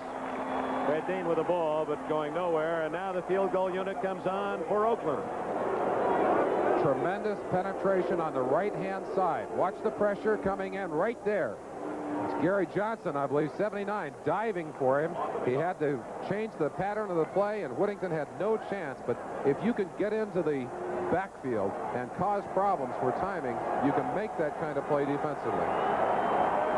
Chandler to hold at the 17, a 27-yard kick by Barr, who had his troubles here in the first game between these teams. Not on that one. Barr drills it through, and with 49 seconds left in the third quarter, the Raiders are back on top by a touchdown. The score in San Diego, Oakland 31, the Chargers 24. When when you've got to rely on your vehicles, rely on AC Delco. AC Delco. Hot firing AC fire ring spark plugs, AC filters, Delco shocks, cold cranking Delco Freedom 2 batteries, and more. AC Delco's a whole line of hard-working replacement parts. AC Delco, working hard for you. For over 50 years, hard-working people have relied on AC Delco parts for just about anything that moves. AC Delco, working hard for you. Division of General Motors. On my weekly New York television show, I advise people on the best restaurants, gourmet food, and fine wine.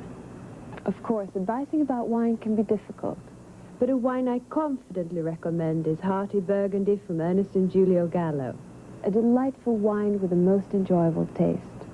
The truth is, the more you know about wine, the more you appreciate Gallo. Hearty Burgundy from the winery of Ernest and Giulio Gallo. A world premiere. His daughter was dying, so he made a pact with God. Oh, Father, let her live so I can love her. 300 Miles for Stephanie, a true story Monday. Well, when these two teams met the first two times this year, not unlike this one, they were equally exciting games. We did both those games. We saw these two teams battle on equal terms, although I think Oakland, actually, even in the game they lost, outplayed the San Diego Chargers. Because you've got to feel the pulse of this stadium. These people believe their Chargers are back, and the Raiders are going to have to take it away from them. It's 31-24 as Barr hits a long one. Bauer, the 10, and down at the 21-yard line. Tackle made by Joel Campbell, former New Orleans Saint, a #1 draft pick out of Maryland. Well, Fouts has been hot since the score was 28-7. His team has outscored the Raiders 17-3. Well, putting it in the air as always. And we have a timeout. 40 seconds left in the third quarter here in San Diego. And we're all going to need some air before this one's over. Oakland by a touchdown. Business has discovered a whole new problem. The flood of information. How do you use information instead of being inundated by it? You get the Xerox 860 Information Processor. It helps you manage words and numbers. And if you plug it into the Xerox information outlet, the 860 can share huge amounts of information with other office machines through the Ethernet network, giving every organization what it needs most: better organization. Hey, make a love light for the winning team, okay? You guys would do that for us?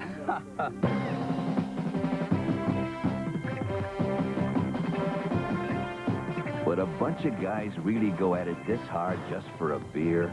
Well, consider it's Michelob Light, and that means a rich, smooth taste you can compare to any beer you like. You guys never played like that before. Hey, we never played for a Michelob Light before. Michelob Light. Compare the taste. See dramatic fourth and final round coverage as top celebrities and golf's top pros try to take home the title of the prestigious Bob Hope Desert Classic next weekend on NBC. Now a big week on NBC, that Bob Hope Desert Classic, and of course Bob's special next Sunday. 31-24, San Diego trails with the ball. The Chargers at the 22.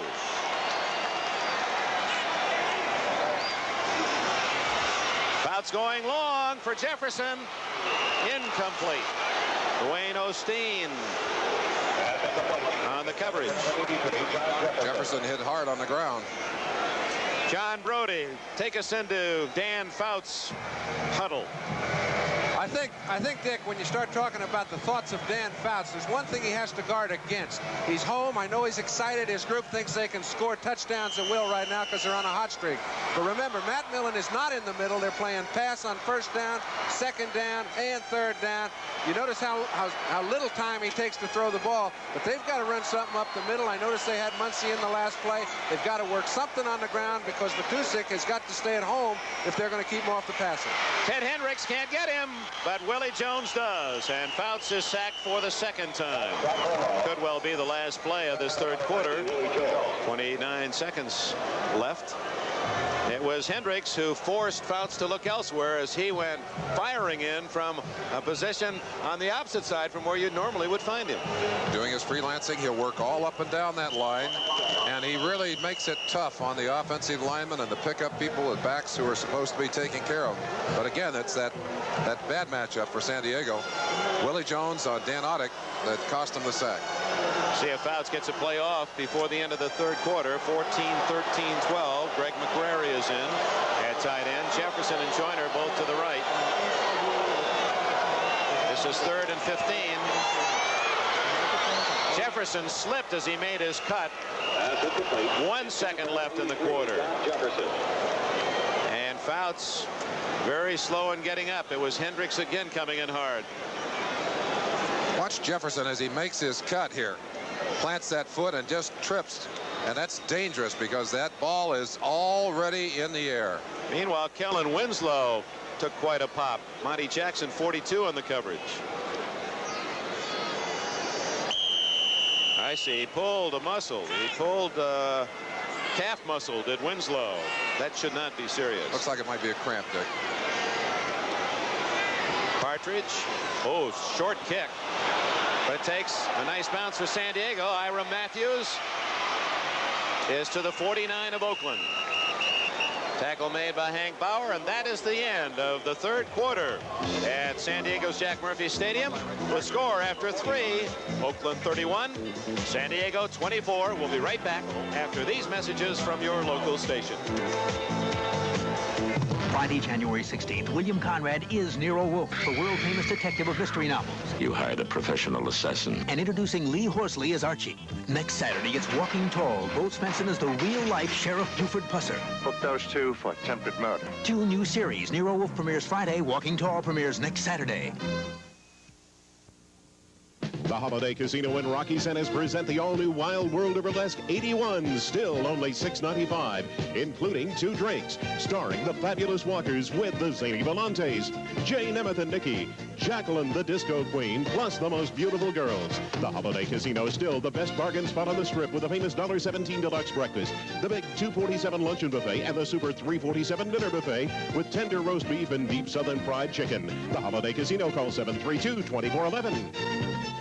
You could win $1 million or one of many cash prizes in the Sahara Hotel's $1 million free-for-all. To play, just go to any Sahara Hotel and register your 5 lucky numbers on one of these cards. If your numbers are the first to come up in sequence on our prize board, you're the winner of the $1 million grand prize. It costs you nothing to play, but you must be 21 or older. And it's happening now at Del Webb Sahara Hotels in Las Vegas, Reno, and Lake Tahoe.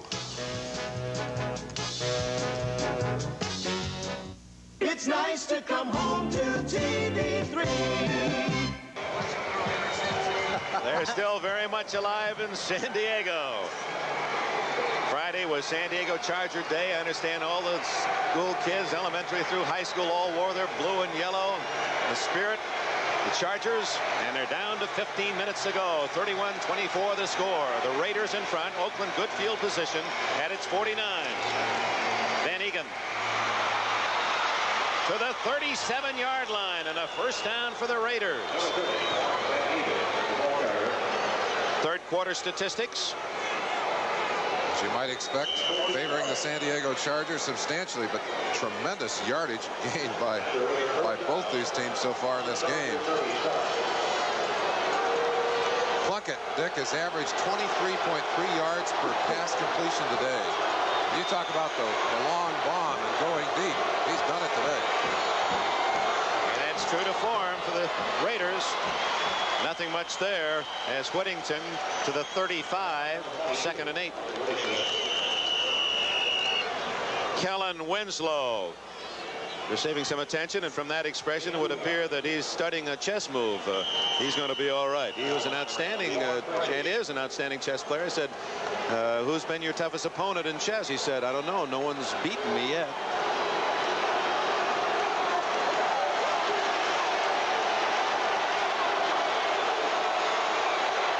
Lester Hayes appearing to be asking for a little extra help. 2nd and 8. Wide open is Chester. Good tackle by Woodrow Lowe at the 30, short of the first down. 3rd and 3 for the Raiders. Len Dawson, now you take us under that helmet of Jim Plunkett. Well, we had mentioned before the show that he has to exercise patience. Do not turn the ball over, because the Oakland Raiders get the ball from the other team more than anybody in the National Football League. He has done it. This is just the third possession that Oakland has had in the second half. They did get one field goal, and they're moving right now. So Plunkett's doing a great job. Woody Lowe making the tackle. The Raiders are ready to put it in play on 3rd and 3. Kenny King back into the lineup. Flags are down. Wide open is Branch. And the speedster has a first down at the 24, but first the penalty. Several defenders jumping offside. Got to wonder if maybe one of the Oakland offensive linemen moved prior to the snap. No. Cal LaFleur signaling the 5-yard penalty against San Diego, and the Raiders, well, they gained about 6 on it. They'll take the play. Dick, normally the San Diego Charger team is not prone to mistakes, but watch the aggressiveness here. 79 Johnson and Kelcher. I think Kelcher may be triggered by the action of Johnson. He's looking for that football out of his right eye, and he saw the action over there. I think it got him started. I don't think we've ever really made that point. You defensive linemen, that's what you're looking at, the ball movement. You're reacting totally to that. You're not really looking at anything else specifically. Or to movement on the other side of the line. And when you see sometimes the movement out of the corner of your eye, that triggers you. 13 minutes, 4 seconds left. First down play. Van Egan to the 20. Louis Kelcher. You don't drag Big Louis very far. Same play that Van Egan made the gain a few moments ago on, cutting back against the grain, starting to the right side, and then knifing back to try and take advantage of the lack of pursuit by San Diego from that right side. Big number 74, Louis Kelcher, left tackle. Watch him here. He's going to react back to the play now. Good job of getting back to it. They'd sealed off Gary Big Hands Johnson. Had Louis not gotten a hold of that runner, Van Egan would have made some fine yardage on that play. Van Egan. And he was well covered. Fuller, the safety man. 3rd down and 6. Remember, the Raiders have a 7-point lead. A field goal for them in this situation gives them a fine opportunity to force San Diego to have to get 2 big scores. So we would think that Plunkett will play it carefully if he does not find a man open. Plunkett getting quite a bit of help in his game plan today. Receivers coming in, backs coming in with plays from the sideline.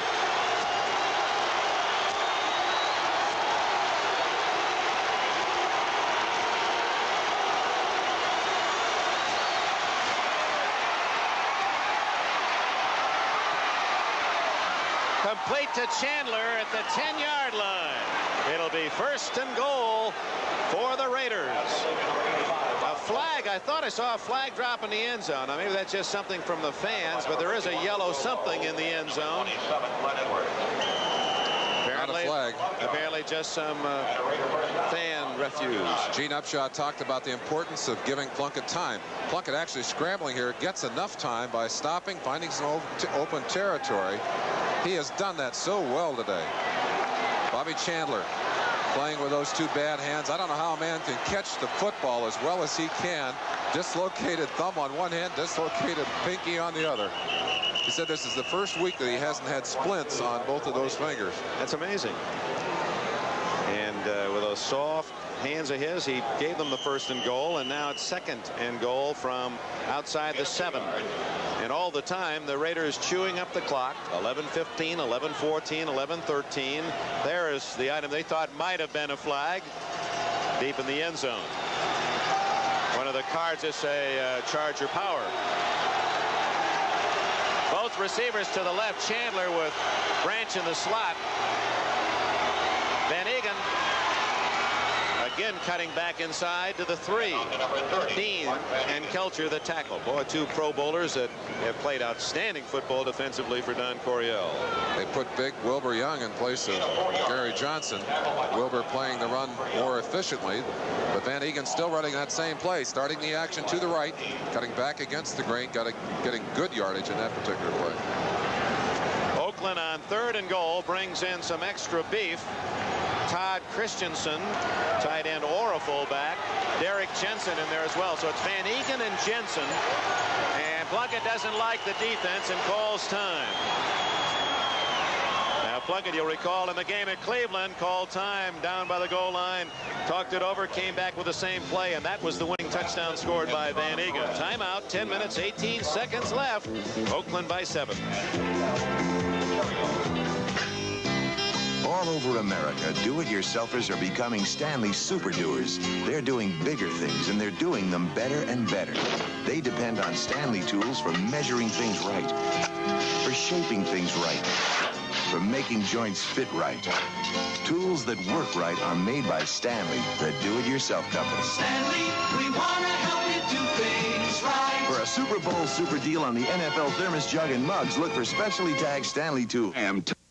At $50.96, Dodge Colt sticker price beats all these subcompact hatchbacks. Every Volkswagen, every Datsun, every Honda, every Toyota. And Colt's mileage is almost unbelievable, thanks to the advanced technology of Mitsubishi's MCA jet engine. In this class, Colt's estimated MPG beats every gasoline VW, including Rabbit, every Datsun, every Honda, every Toyota. Dodge Colt, high mileage, low price, and front-wheel drive. Now make your best deal on all new Dodge imports. Then get $350 to $680 direct from Chrysler on top of it. Over 52,000 fans, partisan crowd in San Diego. The Raiders scored first on a freak tip pass that went from King to Chester, 65 yards. They've led throughout. They were tied at 7. Then Oakland, using turnovers to full advantage, scored 3 straight touchdowns to lead 28-7. San Diego has scored before the half, made it 28-14. Chargers a strong third quarter, but now the Raiders, leading 31-24, have a chance to take more than a touchdown lead. This is 3rd and goal. Plunkett. He didn't fool anyone. Woodrow Lowe.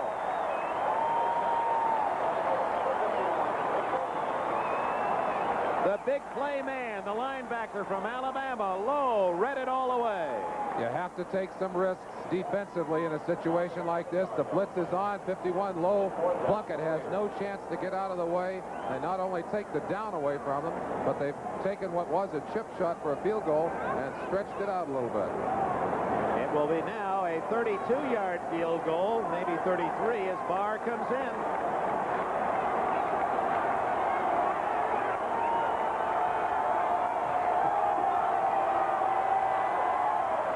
He's got it. And a big 3 points it is for the Oakland Raiders. Timeout. 9 minutes and 46 seconds left. And the Raiders now enjoy a 10-point advantage. Half the houses in America still don't have enough insulation. So to ease the pain of high fuel and electric bills, smart homeowners are adding more Owens Corning fiberglass insulation. Up in the attic, on walls exposed to cold or heat, under floors and unheated crawl spaces. Put your house in the pink, too. Add more Owens Corning fiberglass insulation today. If you're shopping for a new car, it's smart to talk to an Allstate agent before you buy. Before I buy? Why? Some cars get a break on insurance at Allstate. Oh, we'll be right back. Let's face it, all cars aren't built the same. At Allstate, some cost less to insure. Buy one of these, and we'll pass the savings on to you. Up to 35% less than comprehensive. 35%? We'll be right back. Different rates for different cars. You're in good hands with Allstate. That's a promise for me, Judy Davis. It's an all-new BJ and the Bear. BJ moves to Hollywood and hires 7 sexy lady truckers in the 2-hour action-packed season premiere Tuesday. Charger power in San Diego. They were dressed like that in Philadelphia today as well. Barr nails a line drive through the hands of Bauer. That's a muff and goes out of the end zone for the touchback at the 20. Oh, we have a moment. Just want to give credit to Chris Barr. He had his problems kicking through the course of the year. In fact, in the first game of the season here at San Diego, he was 1 for 6 field goals, but he's been perfect in the playoffs, making all 9 points after and 4 of 4 field goals. They get a lot of boos to those kickers when they miss, and let's give them credit when they're solid. Quite a comeback. There are a lot of comeback stories on the Oakland side of the field. Dan Fouts has Chuck Muncy behind him. That's Jefferson in motion. Ron Smith splits right. Joyner to the left. Fouts going long for Smith. Incomplete, and he had beaten Monty Jackson. Jackson just stayed close to him and hoped that he could look at the right time. We've been measuring the time for the quarterbacks all day. Let's check Fouts on that last toss. Relatively a deep pass, about a 25-yarder downfield, but thrown in 1.9 seconds. And he had to throw that quickly because Willie Jones was coming right over the top after him. The ball on target, but just too difficult to handle when you got a defender right on top of it. Monty Jackson, who played college ball here at San Diego State and was a top player with the Rams, in fact led the NFL in interceptions with the Rams 4 years ago.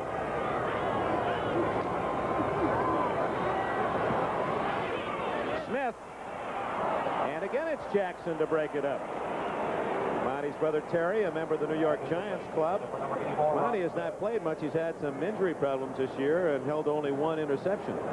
Looked like Smith pitched on that one. It looked like he had a chance maybe to accelerate and get his hands on it. May have misjudged the football. There's old Highway 63 on the sidelines. Gene Upshaw, 23rd playoff game for Upshaw. Muncy out of the ball game. Thomas in. One back.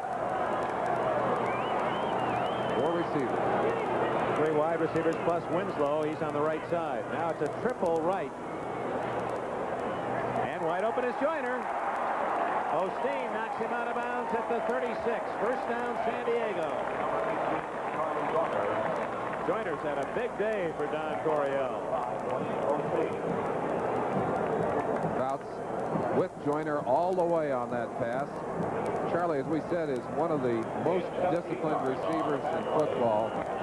Crafty veteran who announced to his teammates early this year that he was thinking about finishing it this year, but they're trying to talk him into staying around. He has had a rather remarkable season. And a remarkable day. 6 catches, 130 yards, and 2 touchdowns for Joyner. Approaching the 9-minute mark of this fourth quarter. 10-point lead for Oakland. Muncy, he's got some blockers. Down he goes with a first down at the 48-yard line. Willie Jones made the tackle. Wide receivers must do more than just catch passes. Number 84, Smith. On 83, Hendricks got enough of Hendricks to bother him, give him some trouble, and Muncy got outside of Hendricks, got into the secondary, made a nice gain. Willie Jones shaken up on the play. The trainers come all the way across from the Oakland side. Smith also shaken up. Found out that Hendricks is hard as rocks out there. The clock, by the way, Dick, now an enemy for the San Diego Chargers. They'd like to be able to mix their plays. They need to run occasionally to keep the defense honest, but they also need more than a touchdown to get back in this game. They've got to move it down the field as fast as they can. Getting King on the sidelines as both players appear to be okay, Jones and Smith. Jones heading toward the Raider bench. Dan Fouts, again, to give the fans a measure of appreciation of his talent. And the quarterback throws for, well, we'll ask our gentlemen, Len Dawson and John Brody. You throw for 300 yards, you've had a big day, but Fouts had 8 of those this year. An unprecedented season. He's over 300 yards again today. Was that your measuring stick, John, for a big day? Not at all. I think you can look on the other side of the coin and see that Plunkett's had an exceptional day, but he's been able to pick and choose. Fouts is in a situation where he's got to throw the ball with 9 minutes, as you alluded to, and he hasn't got that luxury. Almost intercepted by Monty Jackson as Fouts' throw came up short as he was being drilled by the defensive charge of Dave Browning.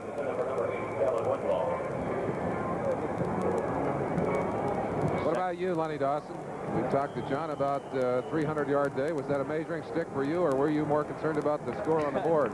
Merlin, you know, the only measuring stick is when you look up at the end of 60 minutes and you have more points than the opposition. But I think both quarterbacks have done a very good job. But John is right. Plunkett has had no turnovers. That's the difference in this ball game right now. Fouts has been intercepted twice.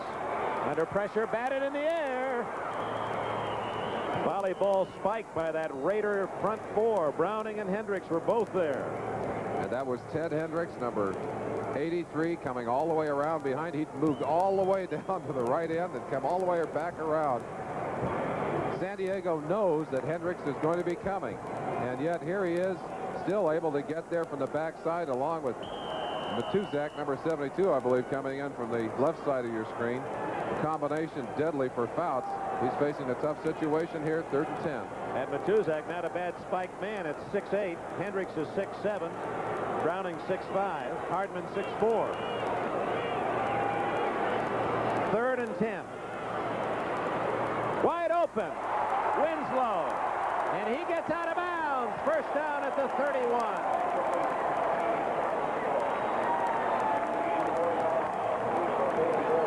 Fouts with some more 3rd down magic. Fouts has been magnificent in the tough situations today, but look at that receiver. Give him some credit too. Winslow finding the open territory. Looks like he's still having trouble with that calf. Running with a little problem here, breaking outside, scooping that one off the ground. Excellent catch. Good hands by Winslow. Caught 89 this year to lead the NFL, and he stopped the clock with 8:32 left.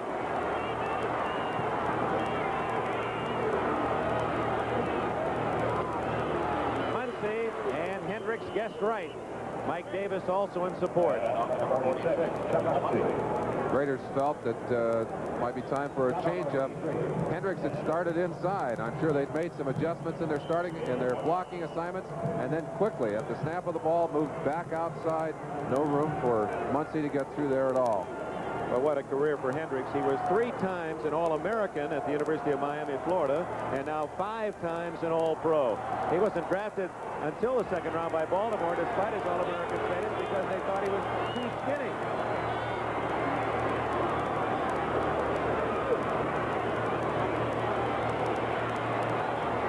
Winslow, and a flag is down. That's going to be interference against the Raiders. Monty Jackson on the cover. Winslow's hurt.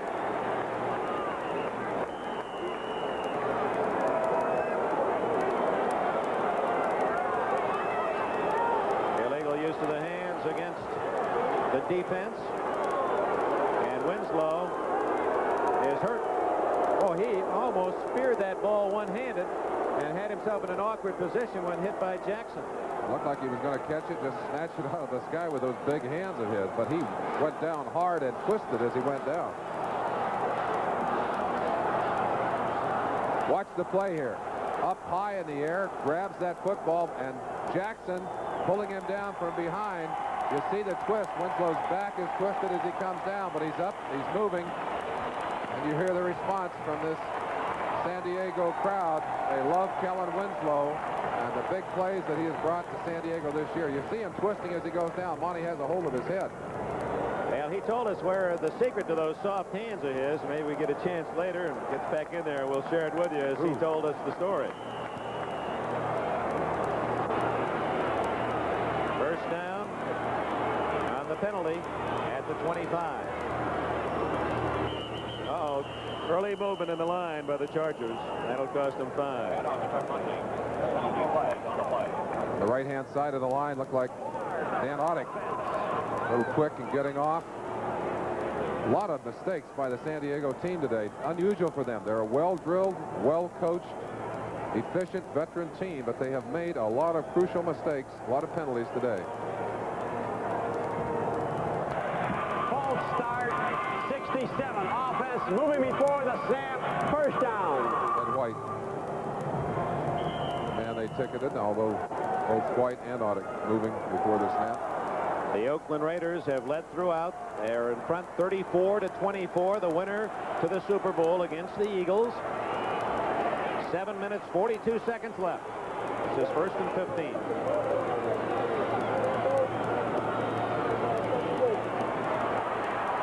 Is that a fumble? And it's Hendricks again.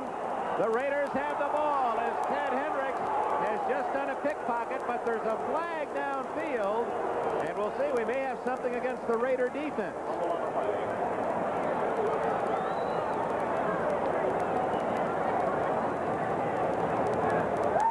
So San Diego retains possession. A crucial mistake against Monty Jackson.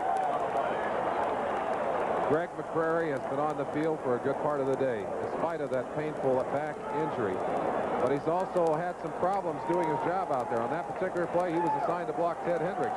Got a good push off on him, but Hendricks was the man that took the ball out of Fouts' hands. Illegal contact, 42, defense, first down. Oh, a big turnaround. Instead of Oakland with the ball, San Diego still is deep in Raider territory. There's the action right there, outside of that 5-yard zone, and still contact. And, of course, that's illegal. You see the flag coming in right at the heels of Monty Jackson, number 42. Last 3 plays have resulted in penalties, 2 against Oakland. Muncy. All the way to the 9-yard line. First and goal.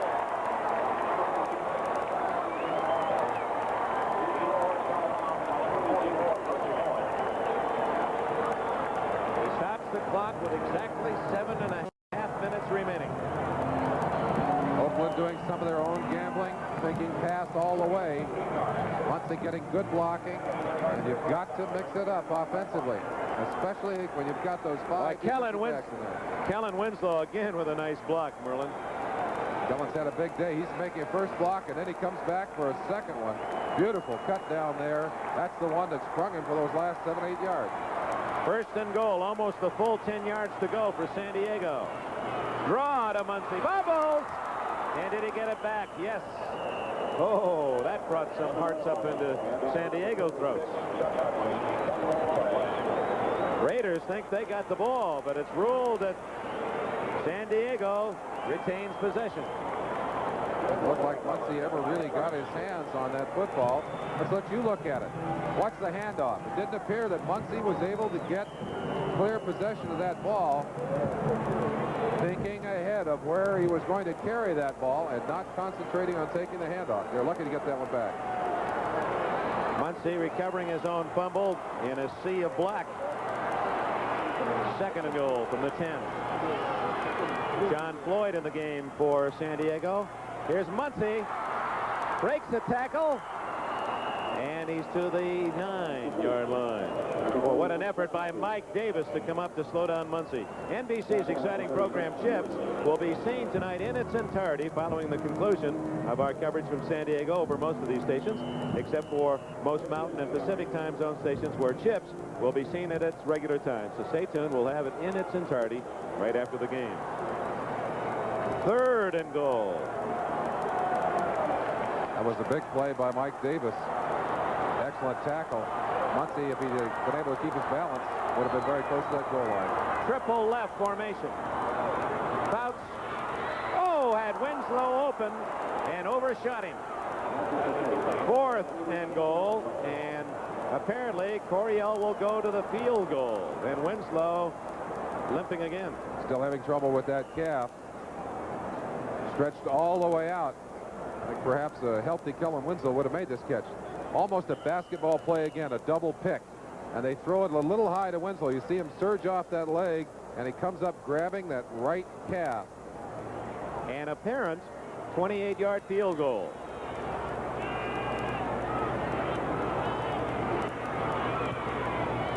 Benerska drills it through. 6 minutes, 52 seconds left. The Raiders still lead by a touchdown, 34-27. Steve, a little one-on-one. I had to do some yard work for a Michelob Light. I don't have to do any yard work.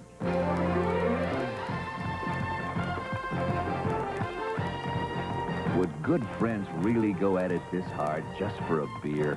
Well, consider it's Michelob Light. And that means a rich, smooth taste you can compare to any beer you like. 102 to 98. How did you do it? Defense? Michelob Light. Compare the taste. Ram Tough Dodge Ram 50. The small import pickup with the most powerful engine. More than Toyota or Datsun. More than all other small trucks. Biggest payload and load area in its wheelbase class. More than all other small trucks. Dodge Ram 50. The small pickup for the biggest jobs. Dodge trucks are Ram Tough. Now make your best deal on all new Dodge imports. Then get $350 to $680 direct from Dodge. I'm JoJo Starbuck. I'm Ken Shelley. Join us along with Dorothy Hamill, Linda Fratiani, Ty Babylonia, and Randy Gardner On January 18th on NBC Sports World. Dick Enberg with Merlin Olsen in San Diego, delighted to bring you this AFC Championship game. The Eagles had the top defense against scoring in the NFL this year. No matter who they play, they know they're going to be seeing a lot of offense. Oakland 34, San Diego 27. And a wild championship game before 52,000. The sellout in San Diego. Benershka to Whittington. And he's out at the 25-yard line. Now the defense of the Chargers will try to stop the Raiders and get Dan Fouts in the offense the ball for a possible tying touchdown. I think he has to change at this point in the game, Dick. Offensively, Plunkett's major concern, don't turn the ball over. If he can, they'll control the football and eat that clock. They'd like to tick it down as much as they can.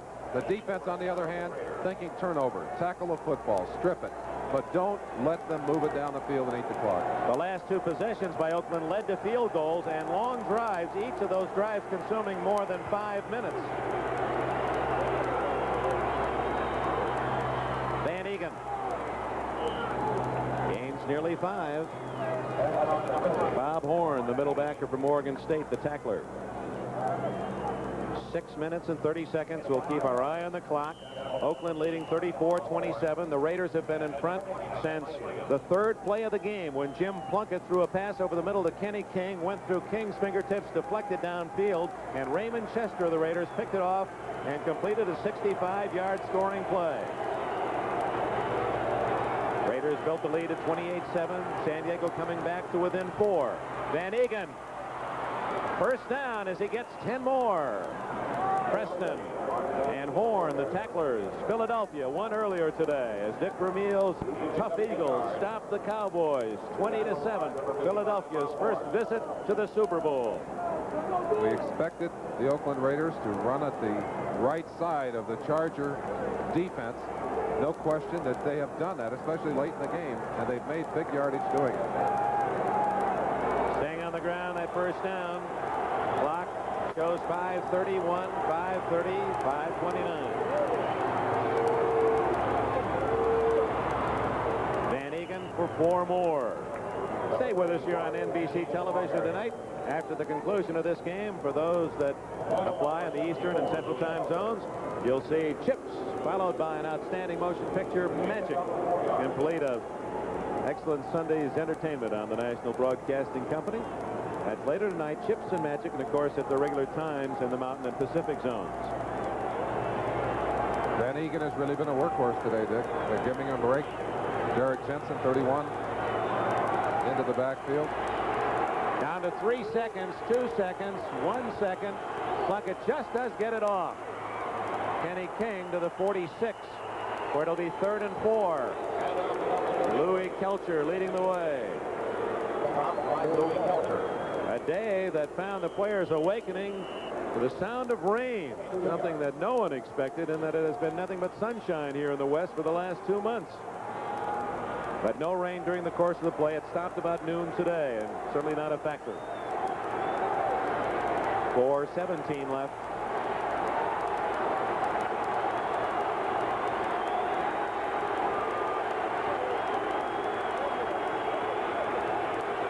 Third and 4 for Plunkett.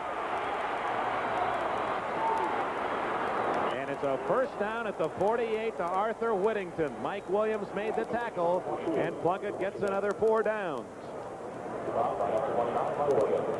Plunkett under pressure. Louis Kelcher going all the way around on a double stunt. Plunkett throws a nice strike to Whittington, tucks it away carefully and gets out of bounds. Here's the double stunt by Louis Kelcher. Watch him going all the way around the other tackle and the defensive end. But it's a quick timing pattern, and Plunkett gets it off. And now, Plunkett's still eating the clock, moving it down the field. If he can do this, he can keep San Diego's offense off the field. Especially if he can get at least a field goal out of the drive. Van Egan, the plow horse, up the middle. What a reliable, dependable back he has been for the Raiders through his 7 years in the league. We've talked a great deal about the passing game today, a great deal about the quarterbacks. But I've got to believe that the running game by the Oakland Raiders has been the key to their success. They've been able to balance it tremendously. Mickey Marvin, Gene Upshaw, Dave Dalby, Art Shell, Henry Lawrence have done an excellent job up front of making room for those ball carriers. And it was Derek Jensen, let's give 31 credit, who carried on that first down. This is Van Egan, and he is pinned by Fred Dean on top. Let's check who's underneath that pile. It is 51, Woodrow Lowe. So third down again for the Raiders. The clock running to the 3-minute mark. Big play. Fouts and the Chargers have all 3 timeouts left. Van Egan now has rushed for 70 yards, the top runner in the game. Both wide receivers to the right. Whoops. Wilbur Young invading the Oakland Raider backfield. Let's see if he was illegally invited. No. So it'll be now 3rd and about 1 instead of 3rd and 6, and that changes the whole play call. We talked about mistakes. The fact that San Diego, which is a relatively experienced team, has made a lot of stupid mistakes today, and that's a stupid mistake. Not to belittle Wilbur Young, because he's played some excellent football here, but you can't afford to give away 5 yards in that kind of situation. Plunkett now a much easier opportunity to pick up the first down and take some more time off that clock. And the way they're delicately measuring that spot, you can see from the hand of Cal Lepore that it's about 6 inches to go. 99 defense, 3rd down. You see Big Wilbur, no one moving on the inside. Plunkett just getting out of the way. That's a lot of body coming at you. Wilbur guessed wrong out of William Penn College of Iowa. So Plunkett needs just short yardage and brings in some extra blockers. Raymond Chester and Derek Ramsey will bookend the line. Todd Christensen is the wingback. Van Egan and King behind Plunkett. Van Egan. A first down, and now it is really tough for San Diego. The clock running down toward the 2-minute warning. Chris Barr anticipating a possible field goal, but now Plunkett hopes that they won't even have to kick one. They're going to try to chew up the clock. They don't need to run a play till the 2-minute timeout unless San Diego uses one of its timeouts. Why wouldn't they call time here, Merlin? Well, they've only got 3, and I'm sure that has to be a concern for them. If they were going to call it, they should have called it instantly. They shouldn't have waited at all. Yeah, they let about 22 seconds go by until the 2-minute warning, and Plunkett wisely will just let that official timeout occur. And now it's down to seconds. Timeout in San Diego. The Raiders have the ball and a big 7-point lead. The Martins will cross our path 7 times today. Our name is S-Mark, and our company supply products they use, like breakfast strips, Mr. Martin's plant fertilizer, Mrs. Martin's bras and pantyhose, and swimsuits, Tom Martin's gas treatment, and stereo speakers. We're S-Mark, a big company with a big stake in the Martins and in you.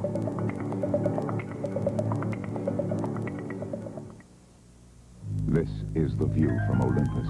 Olympus OM2. Top of the line. Top of a new world of single lens reflexes. Hold it. Focus and fire it. State of the art.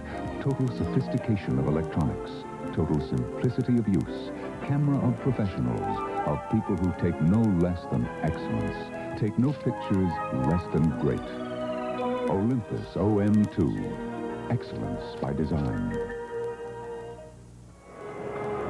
Stay tuned, friends, for Chips and Magic, East and Central time zones. Of course, those 2 fine programs will be seen at the regular times in some of the western areas right after the conclusion of this game. Of course, we'll also go down into the locker room of the winners and the losers after this game. Oakland leads 34-27, 2 minutes left.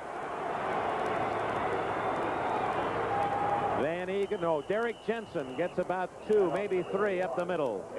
And timeout called by the San Diego Chargers. They have 2 remaining, 1:56 left. clock running out on San Diego. The Raiders lead by 7 in this AFC Championship game.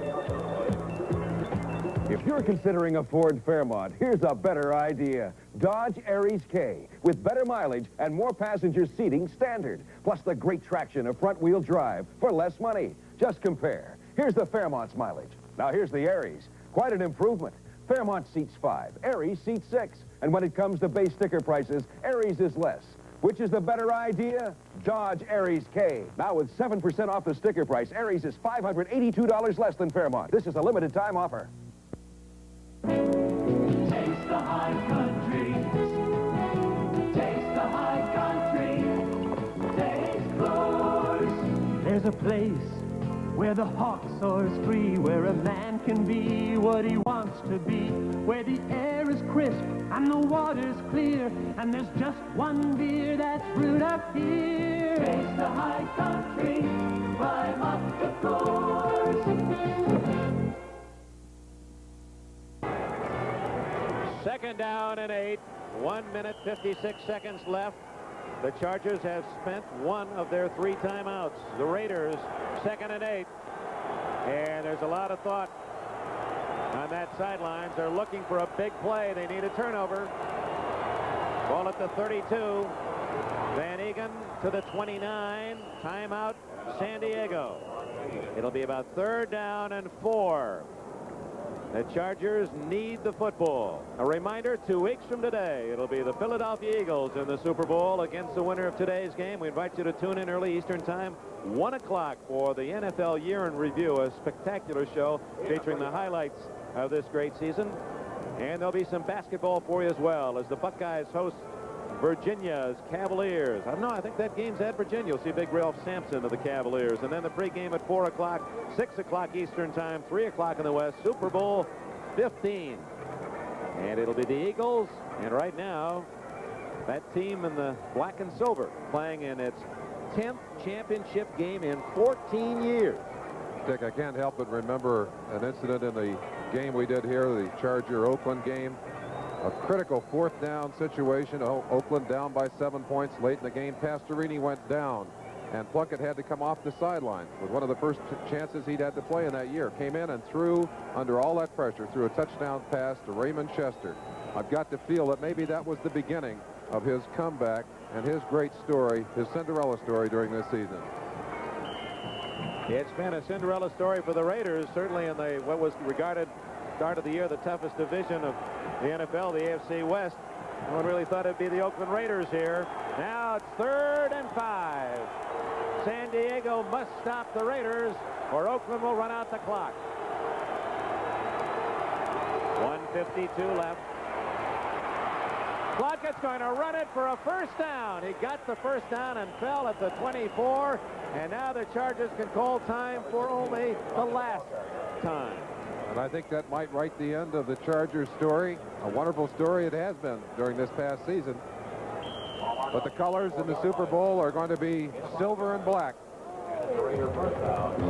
On the Charger 24. They have not called time. 1:23, 1:22 left. The season that began shortly after the 4th of July. The hard work of summer, the 4 preseason games, the highs and lows of a 16-game season, and the wild card Oakland Raiders, although they did indeed tie 11-5 with a record with San Diego. And now it's just chew up the clock, 1:02, 1:01, and there now is the final timeout exercised by the San Diego Chargers with 1:01 left in the game. And now, unless the Raiders make a horrendous error, Oakland can make its plans for New Orleans. 1:01 left. In a 4 yards on the play. The world of business machines. A confusing tangle of equipment, capabilities, and promises. But out of it emerges Exxon Office Systems Company. Quix, the intelligent typewriter that speeds typing of information. Videc word processors that change, rearrange, and store text. Quip machines that send and receive documents by phone. Now all of them have the commitment of one of America's largest corporations. Introducing Exxon Office Systems. Instead of spending your dollars for carpenters, plumbers, and electricians, you can start saving them and get a free gift, too. Look for this announcement in your Sunday paper. It tells about Time Life Book's Home Repair and Improvement Series. But what you will know because you're watching now is how to get this $2 Canvas Handyman's Apron free. See this S on the reply card? Just make it into a $sign, and we'll send you your Handyman's Apron as a gift. So look in Sunday's paper, your mail, or national magazines. Second down play from the 21 of San Diego. The Raiders already starting to congratulate each other along the far sidelines. Plunkett needs only to take the snap and fall on it. That's what he'll do. And the clock will start to run. And as it does in this final minute, our thanks to an exceptional NBC crew.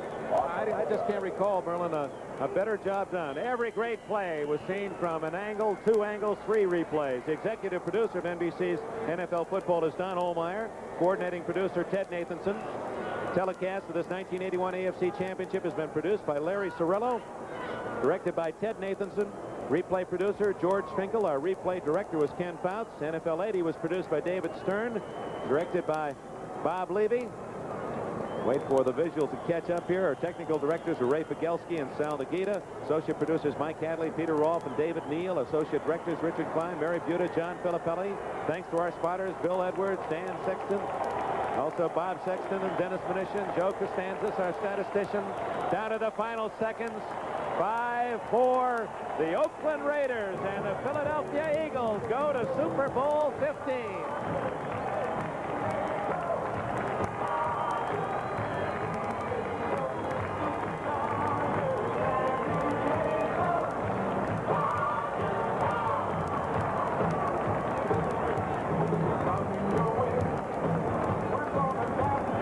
A man like Plunkett can certainly appreciate whatever words Dan Fouts offered him. If anyone knows what it's like to be down, up, and then down at the bottom of the pile and then recover, it's Jim Plunkett of Oakland.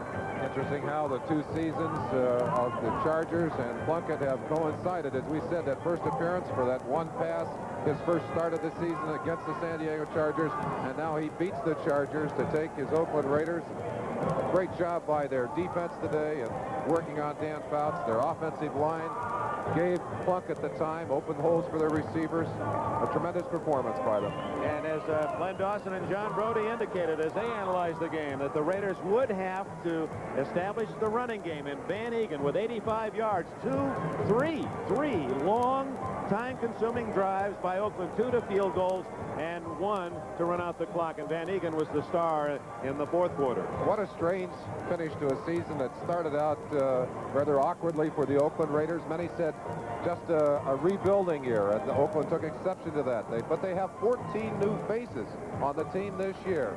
Incredible that Al Davis, Tom Flores, and all of these Oakland Raider players have brought it to such an outstanding fruition. The winningest team in football the last 20 years. And the Oakland Raiders, the few fans able to muster tickets in San Diego, have every cause to celebrate. We'll be right back after this word.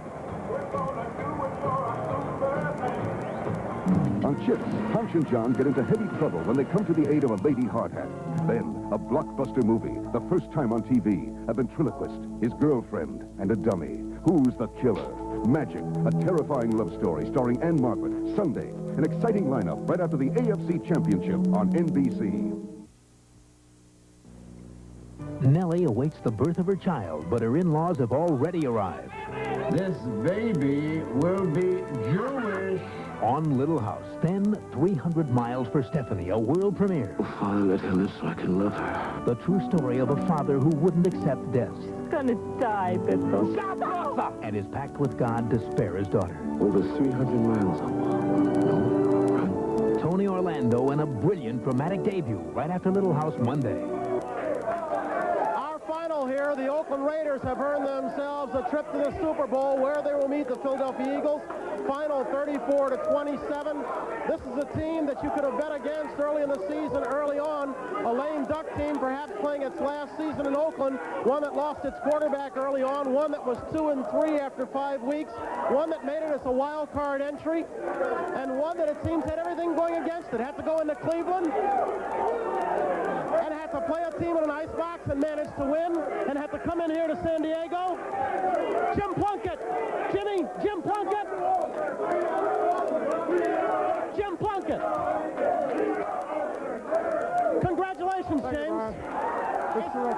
not a bad way to end their Cinderella season. Not at all. It's, for a while I thought I was out of football, and for this to happen to me this year is tremendous. This team was 2-3 after 5 weeks. Dante Pastorini went down with an injury. Jim Plunkett comes in. Could you have ever believed this could be possible? Well, I'm pretty optimistic, but we came a long way. We're playing badly at the beginning of the year. We put things together offensively and defensively, and this is the result. It's terrific. It's an outstanding year. Your happiest? Oh, my happiest by far. Thank you very much, Jimmy. I appreciate it. Let's see who else we can. Tom Flores, come on. Coach Tom. Tom, one quick one. Congratulations on an outstanding year. Thank you very much. Besides outscoring San Diego, what do you want to accomplish coming in here? Well, we wanted to contain them because we knew they had a great offense, and we knew we had to contain them and keep them out of the end zone. We had to score points because they scored points, and we scored. Our offense was great, and our defense really played well. This has been a marvelous season in terms of character for this team because, as I said at the top, they could have found a lot of reasons to quit. Tough season in Oakland, fans not necessarily behind what was going on with the team, and then playing as a wild card entry. You deserve a great deal of credit. Well, thank you very much. I'll tell you, this is a great bunch of guys. We played hard together. We hung in, and I'm very proud to be a part of this team. I'm proud of them. They're great. And one final thing, I want you to be here for this as I go back to Dick Enberg with it. You're a man who holds a grudge a long time. First pro football game played in San Diego, September 18th, 1961. Raiders lost 44-0. Their first score, the Chargers' first score, was an interception picked off a quarterback named Tom Flores. This score makes up for it, doesn't it? That's right. It really makes up. It's been a long time. We deserve to be where we are. We really do. Tom, congratulations. We'll see you in New Orleans. Let's go on over to the San Diego dressing room and join Mike Adamle, who's with Gene Klein. Well, Bryant, players and organization people will be the first to tell you that losing a ball game is not the end of the world, but it's got to hurt after coming so far and playing so well. Gene, first of all, the thing about that people have been asking about the Chargers' personnel, they're a team that runs up great numbers of statistically, defense and offensively, yet they're a mystery team. They play so well in spurts, and then sometimes they fall apart. How did you feel about today's contest? Well, it was no mystery. I just think the ball bounced the other way. We came back from a 21-point deficit. We damn near made it. This team has nothing but character. They're nothing but fine football players and fine gentlemen. We're sorry we lost, but we hold our heads high, darn high. We're proud of the season we had. We came awful close, and we'll just go to work next year. Is it a particularly bitter pill to swallow because of the fact that it is the Oakland Raiders? Wouldn't make any difference if we lost to San Diego High. We lost. That doesn't make any difference at all. It makes no difference who you play. We needed this game to go down in New Orleans. We didn't get it. They got it, and that's the way it is. Gene, thanks very much for joining us, and again, congratulations on the season. Thank you. Okay, right now let's go up to John Brody and Lenny Dawson. Thank you, Mike. I think you can reflect on a lot of reasons, Leonard. It was one of the best playoff games that I've ever seen, and personally, it's a tribute to the Oakland Raiders.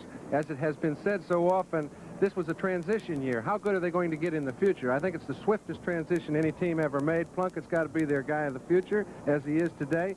Any reflections on his play? Yes, you know, we said before the ball game that Plunkett has to be patient and try to throw underneath the linebackers, and he can't afford to turn the football over to this very explosive San Diego football team. He did exactly that. Plus, he added another dimension that he has done in the past, and he's taken off on his own and come up with some valuable yardage. Scored one touchdown, and I think it was an outstanding performance by Plunkett. And on the other side of the coin, Dan Founts had a rough time, a lot of scoring opportunities, and that's the way these kind of games really finish up. One team gets a few good breaks, takes capitalization of it, and the game is over. Oakland Raiders go into the Super Bowl, and Brian Gumbo, we're going back down to you. Okay, JB, Lenny Dawson, thank you very much. I'm standing here with Mark Van Egan, who was responsible for an Oakland Raider ground game that went over the 100-yard mark today. Mark, you were around the last time the Raiders made the trip to Super 11. This team is a lot different, isn't it, in terms of character, in terms of style? Very much so, in that back then we pretty much, we almost conceded ourselves the championship. Getting to the championship, only thing we had to do back then was just win that last game. This year was so different in that we weren't supposed to go anywhere, so every game was a complete challenge for us. And I would like to say that I knew we were going to do it way back then, but I didn't. I just knew that from midseason on, I knew we were rolling really well. It seemed like because of problems on and off the field that it was a Raiders against the world kind of temperament on the team. Do you buy that? Yeah, pretty much. I don't think you could have much more adversity that's been happening around our team in the last 18 months or so, with people leaving and possible move to another city and a quarterback controversy and breaking his leg and a new quarterback and so many new faces in the lineup.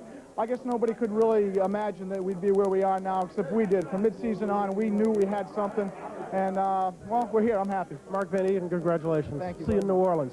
Let's go on back out on the field now to another person who believed all along the Raiders would be headed for New Orleans. That's Newsweek's Pete Axtone. Peter. Thanks, Bryant. Kind of a sad scene for San Diego fans out here on the field, drifting out, nothing to look at, but ironically the scoreboard's showing the stats. The Chargers always win the stats when they lose because that's the kind of team they are. But I'd like to mention defense on this big offensive day. You know, after his last championship game in Denver, Lester Hayes was so discouraged, he asked Al Davis maybe he should play safety. Maybe he didn't have the heart to stand the pressure of being a cornerback. Right now, I think it's safe to say Lester Hayes, considering that he's playing in the era when you can't even bump at the line of scrimmage anymore, may just be the most talented cornerback ever. He took the game away from Jefferson today, and I think it showed on those last few catches when J.J. didn't come down with balls that he usually did. So on a big offensive day, I'd like to leave it with a salute to Lester, and back to you, Bryant. Okay, Peter, thank you very much. One other thing about Lester, I shook hands with him. The Stickum. No microphone leaves my hand. Let's take a look at the highlights. Our final, again, was 34-27. It was a ball game that opened with Plunkett and Pastorini shaking on the sideline and Plunkett and Fouts putting the ball in the air early up. Third play from scrimmage. Plunkett goes up top, bounces off Kenny King's hands into the arms of Raymond Chester. Yes, the John Mackey rule is in effect. Chester takes it all the way. Oakland in front, 7-0. Dan Fouts came back quickly, though he was intercepted by Lester Hayes, but he kept throwing through this 48-yard strike into the arms of Charlie Joyner, number 35, Dwayne Osteen was all over Joyner. Still Charlie came down with the ball. 7-7, this still in the first period. After that, the Raiders got one to make it 14-7 before Plunkett found Kenny King in the corner of the end zone to make it 21-7, putting the Raiders in front. When they opened it up to 28-7, it seemed like it might be a rout, but before the half ended, it was a Fouts to Joyner, 8-yard touchdown pass that closed the gap to 28-14. That's how they broke for intermission. Perhaps things could have been different early on in the third period. Johnny Jefferson over the middle here, wide open in a 28-14 ball game, but J.J., the great J.J., over 1,000 yards, could not hang on. And so it was left to Mike Fuller to try to get San Diego Chargers back into the ball game. 28-17 at this point when he got the San Diego Chargers in good field position with a 28-yard punt return. The drive was concluded when Chuck Muncie took it over from the 6, 28-24. But that was as close as the Chargers could get because the Raiders held firm, and when Barr kicked a 23-yard field goal, they assured the final of 34-27. It was just left to Jim Plunkett and company to run off the clock, and who would have ever thought back in week number 6 that the AFC title game would come down to Jim Plunkett just running off the clock to send the Oakland Raiders on their way to New Orleans. So our final again, the Oakland Raiders turned back the San Diego Chargers by a score of 34-27. They're on their way to New Orleans in Super 15 to meet Philadelphia. You'll see it right here on NBC. I'll be there, and Dick Enberg, I know you will too. Richard? Bryant, looking forward to it. I guess Merlin Olsen, when you score 61 points in a game, it's hard to talk about defense, but you have your feelings in that regard. Well, I think the battle in the trenches was won by Oakland, and that really turned the tide. They were able to get pressure with a four-man rush. They didn't have to blitz to get Fouts uncomfortable in there, which is something we talked about early. And on the other line, on the other side of it, they were able to handle the defensive line for the San Diego Chargers, make room for those backs, give them some room upfield. And I think the running game and the bat in Oakland's direction, and that really made a big difference for them. Of course, the 3 turnovers, it was true to form. You pointed it out early in the telecast. One team gives up the ball more often than anyone in the league. San Diego, they did. Oakland didn't cough it up once. It's a shame that one of these teams has to walk off the field losing, and they'll think about this last game instead of all the great victories they've had during this year.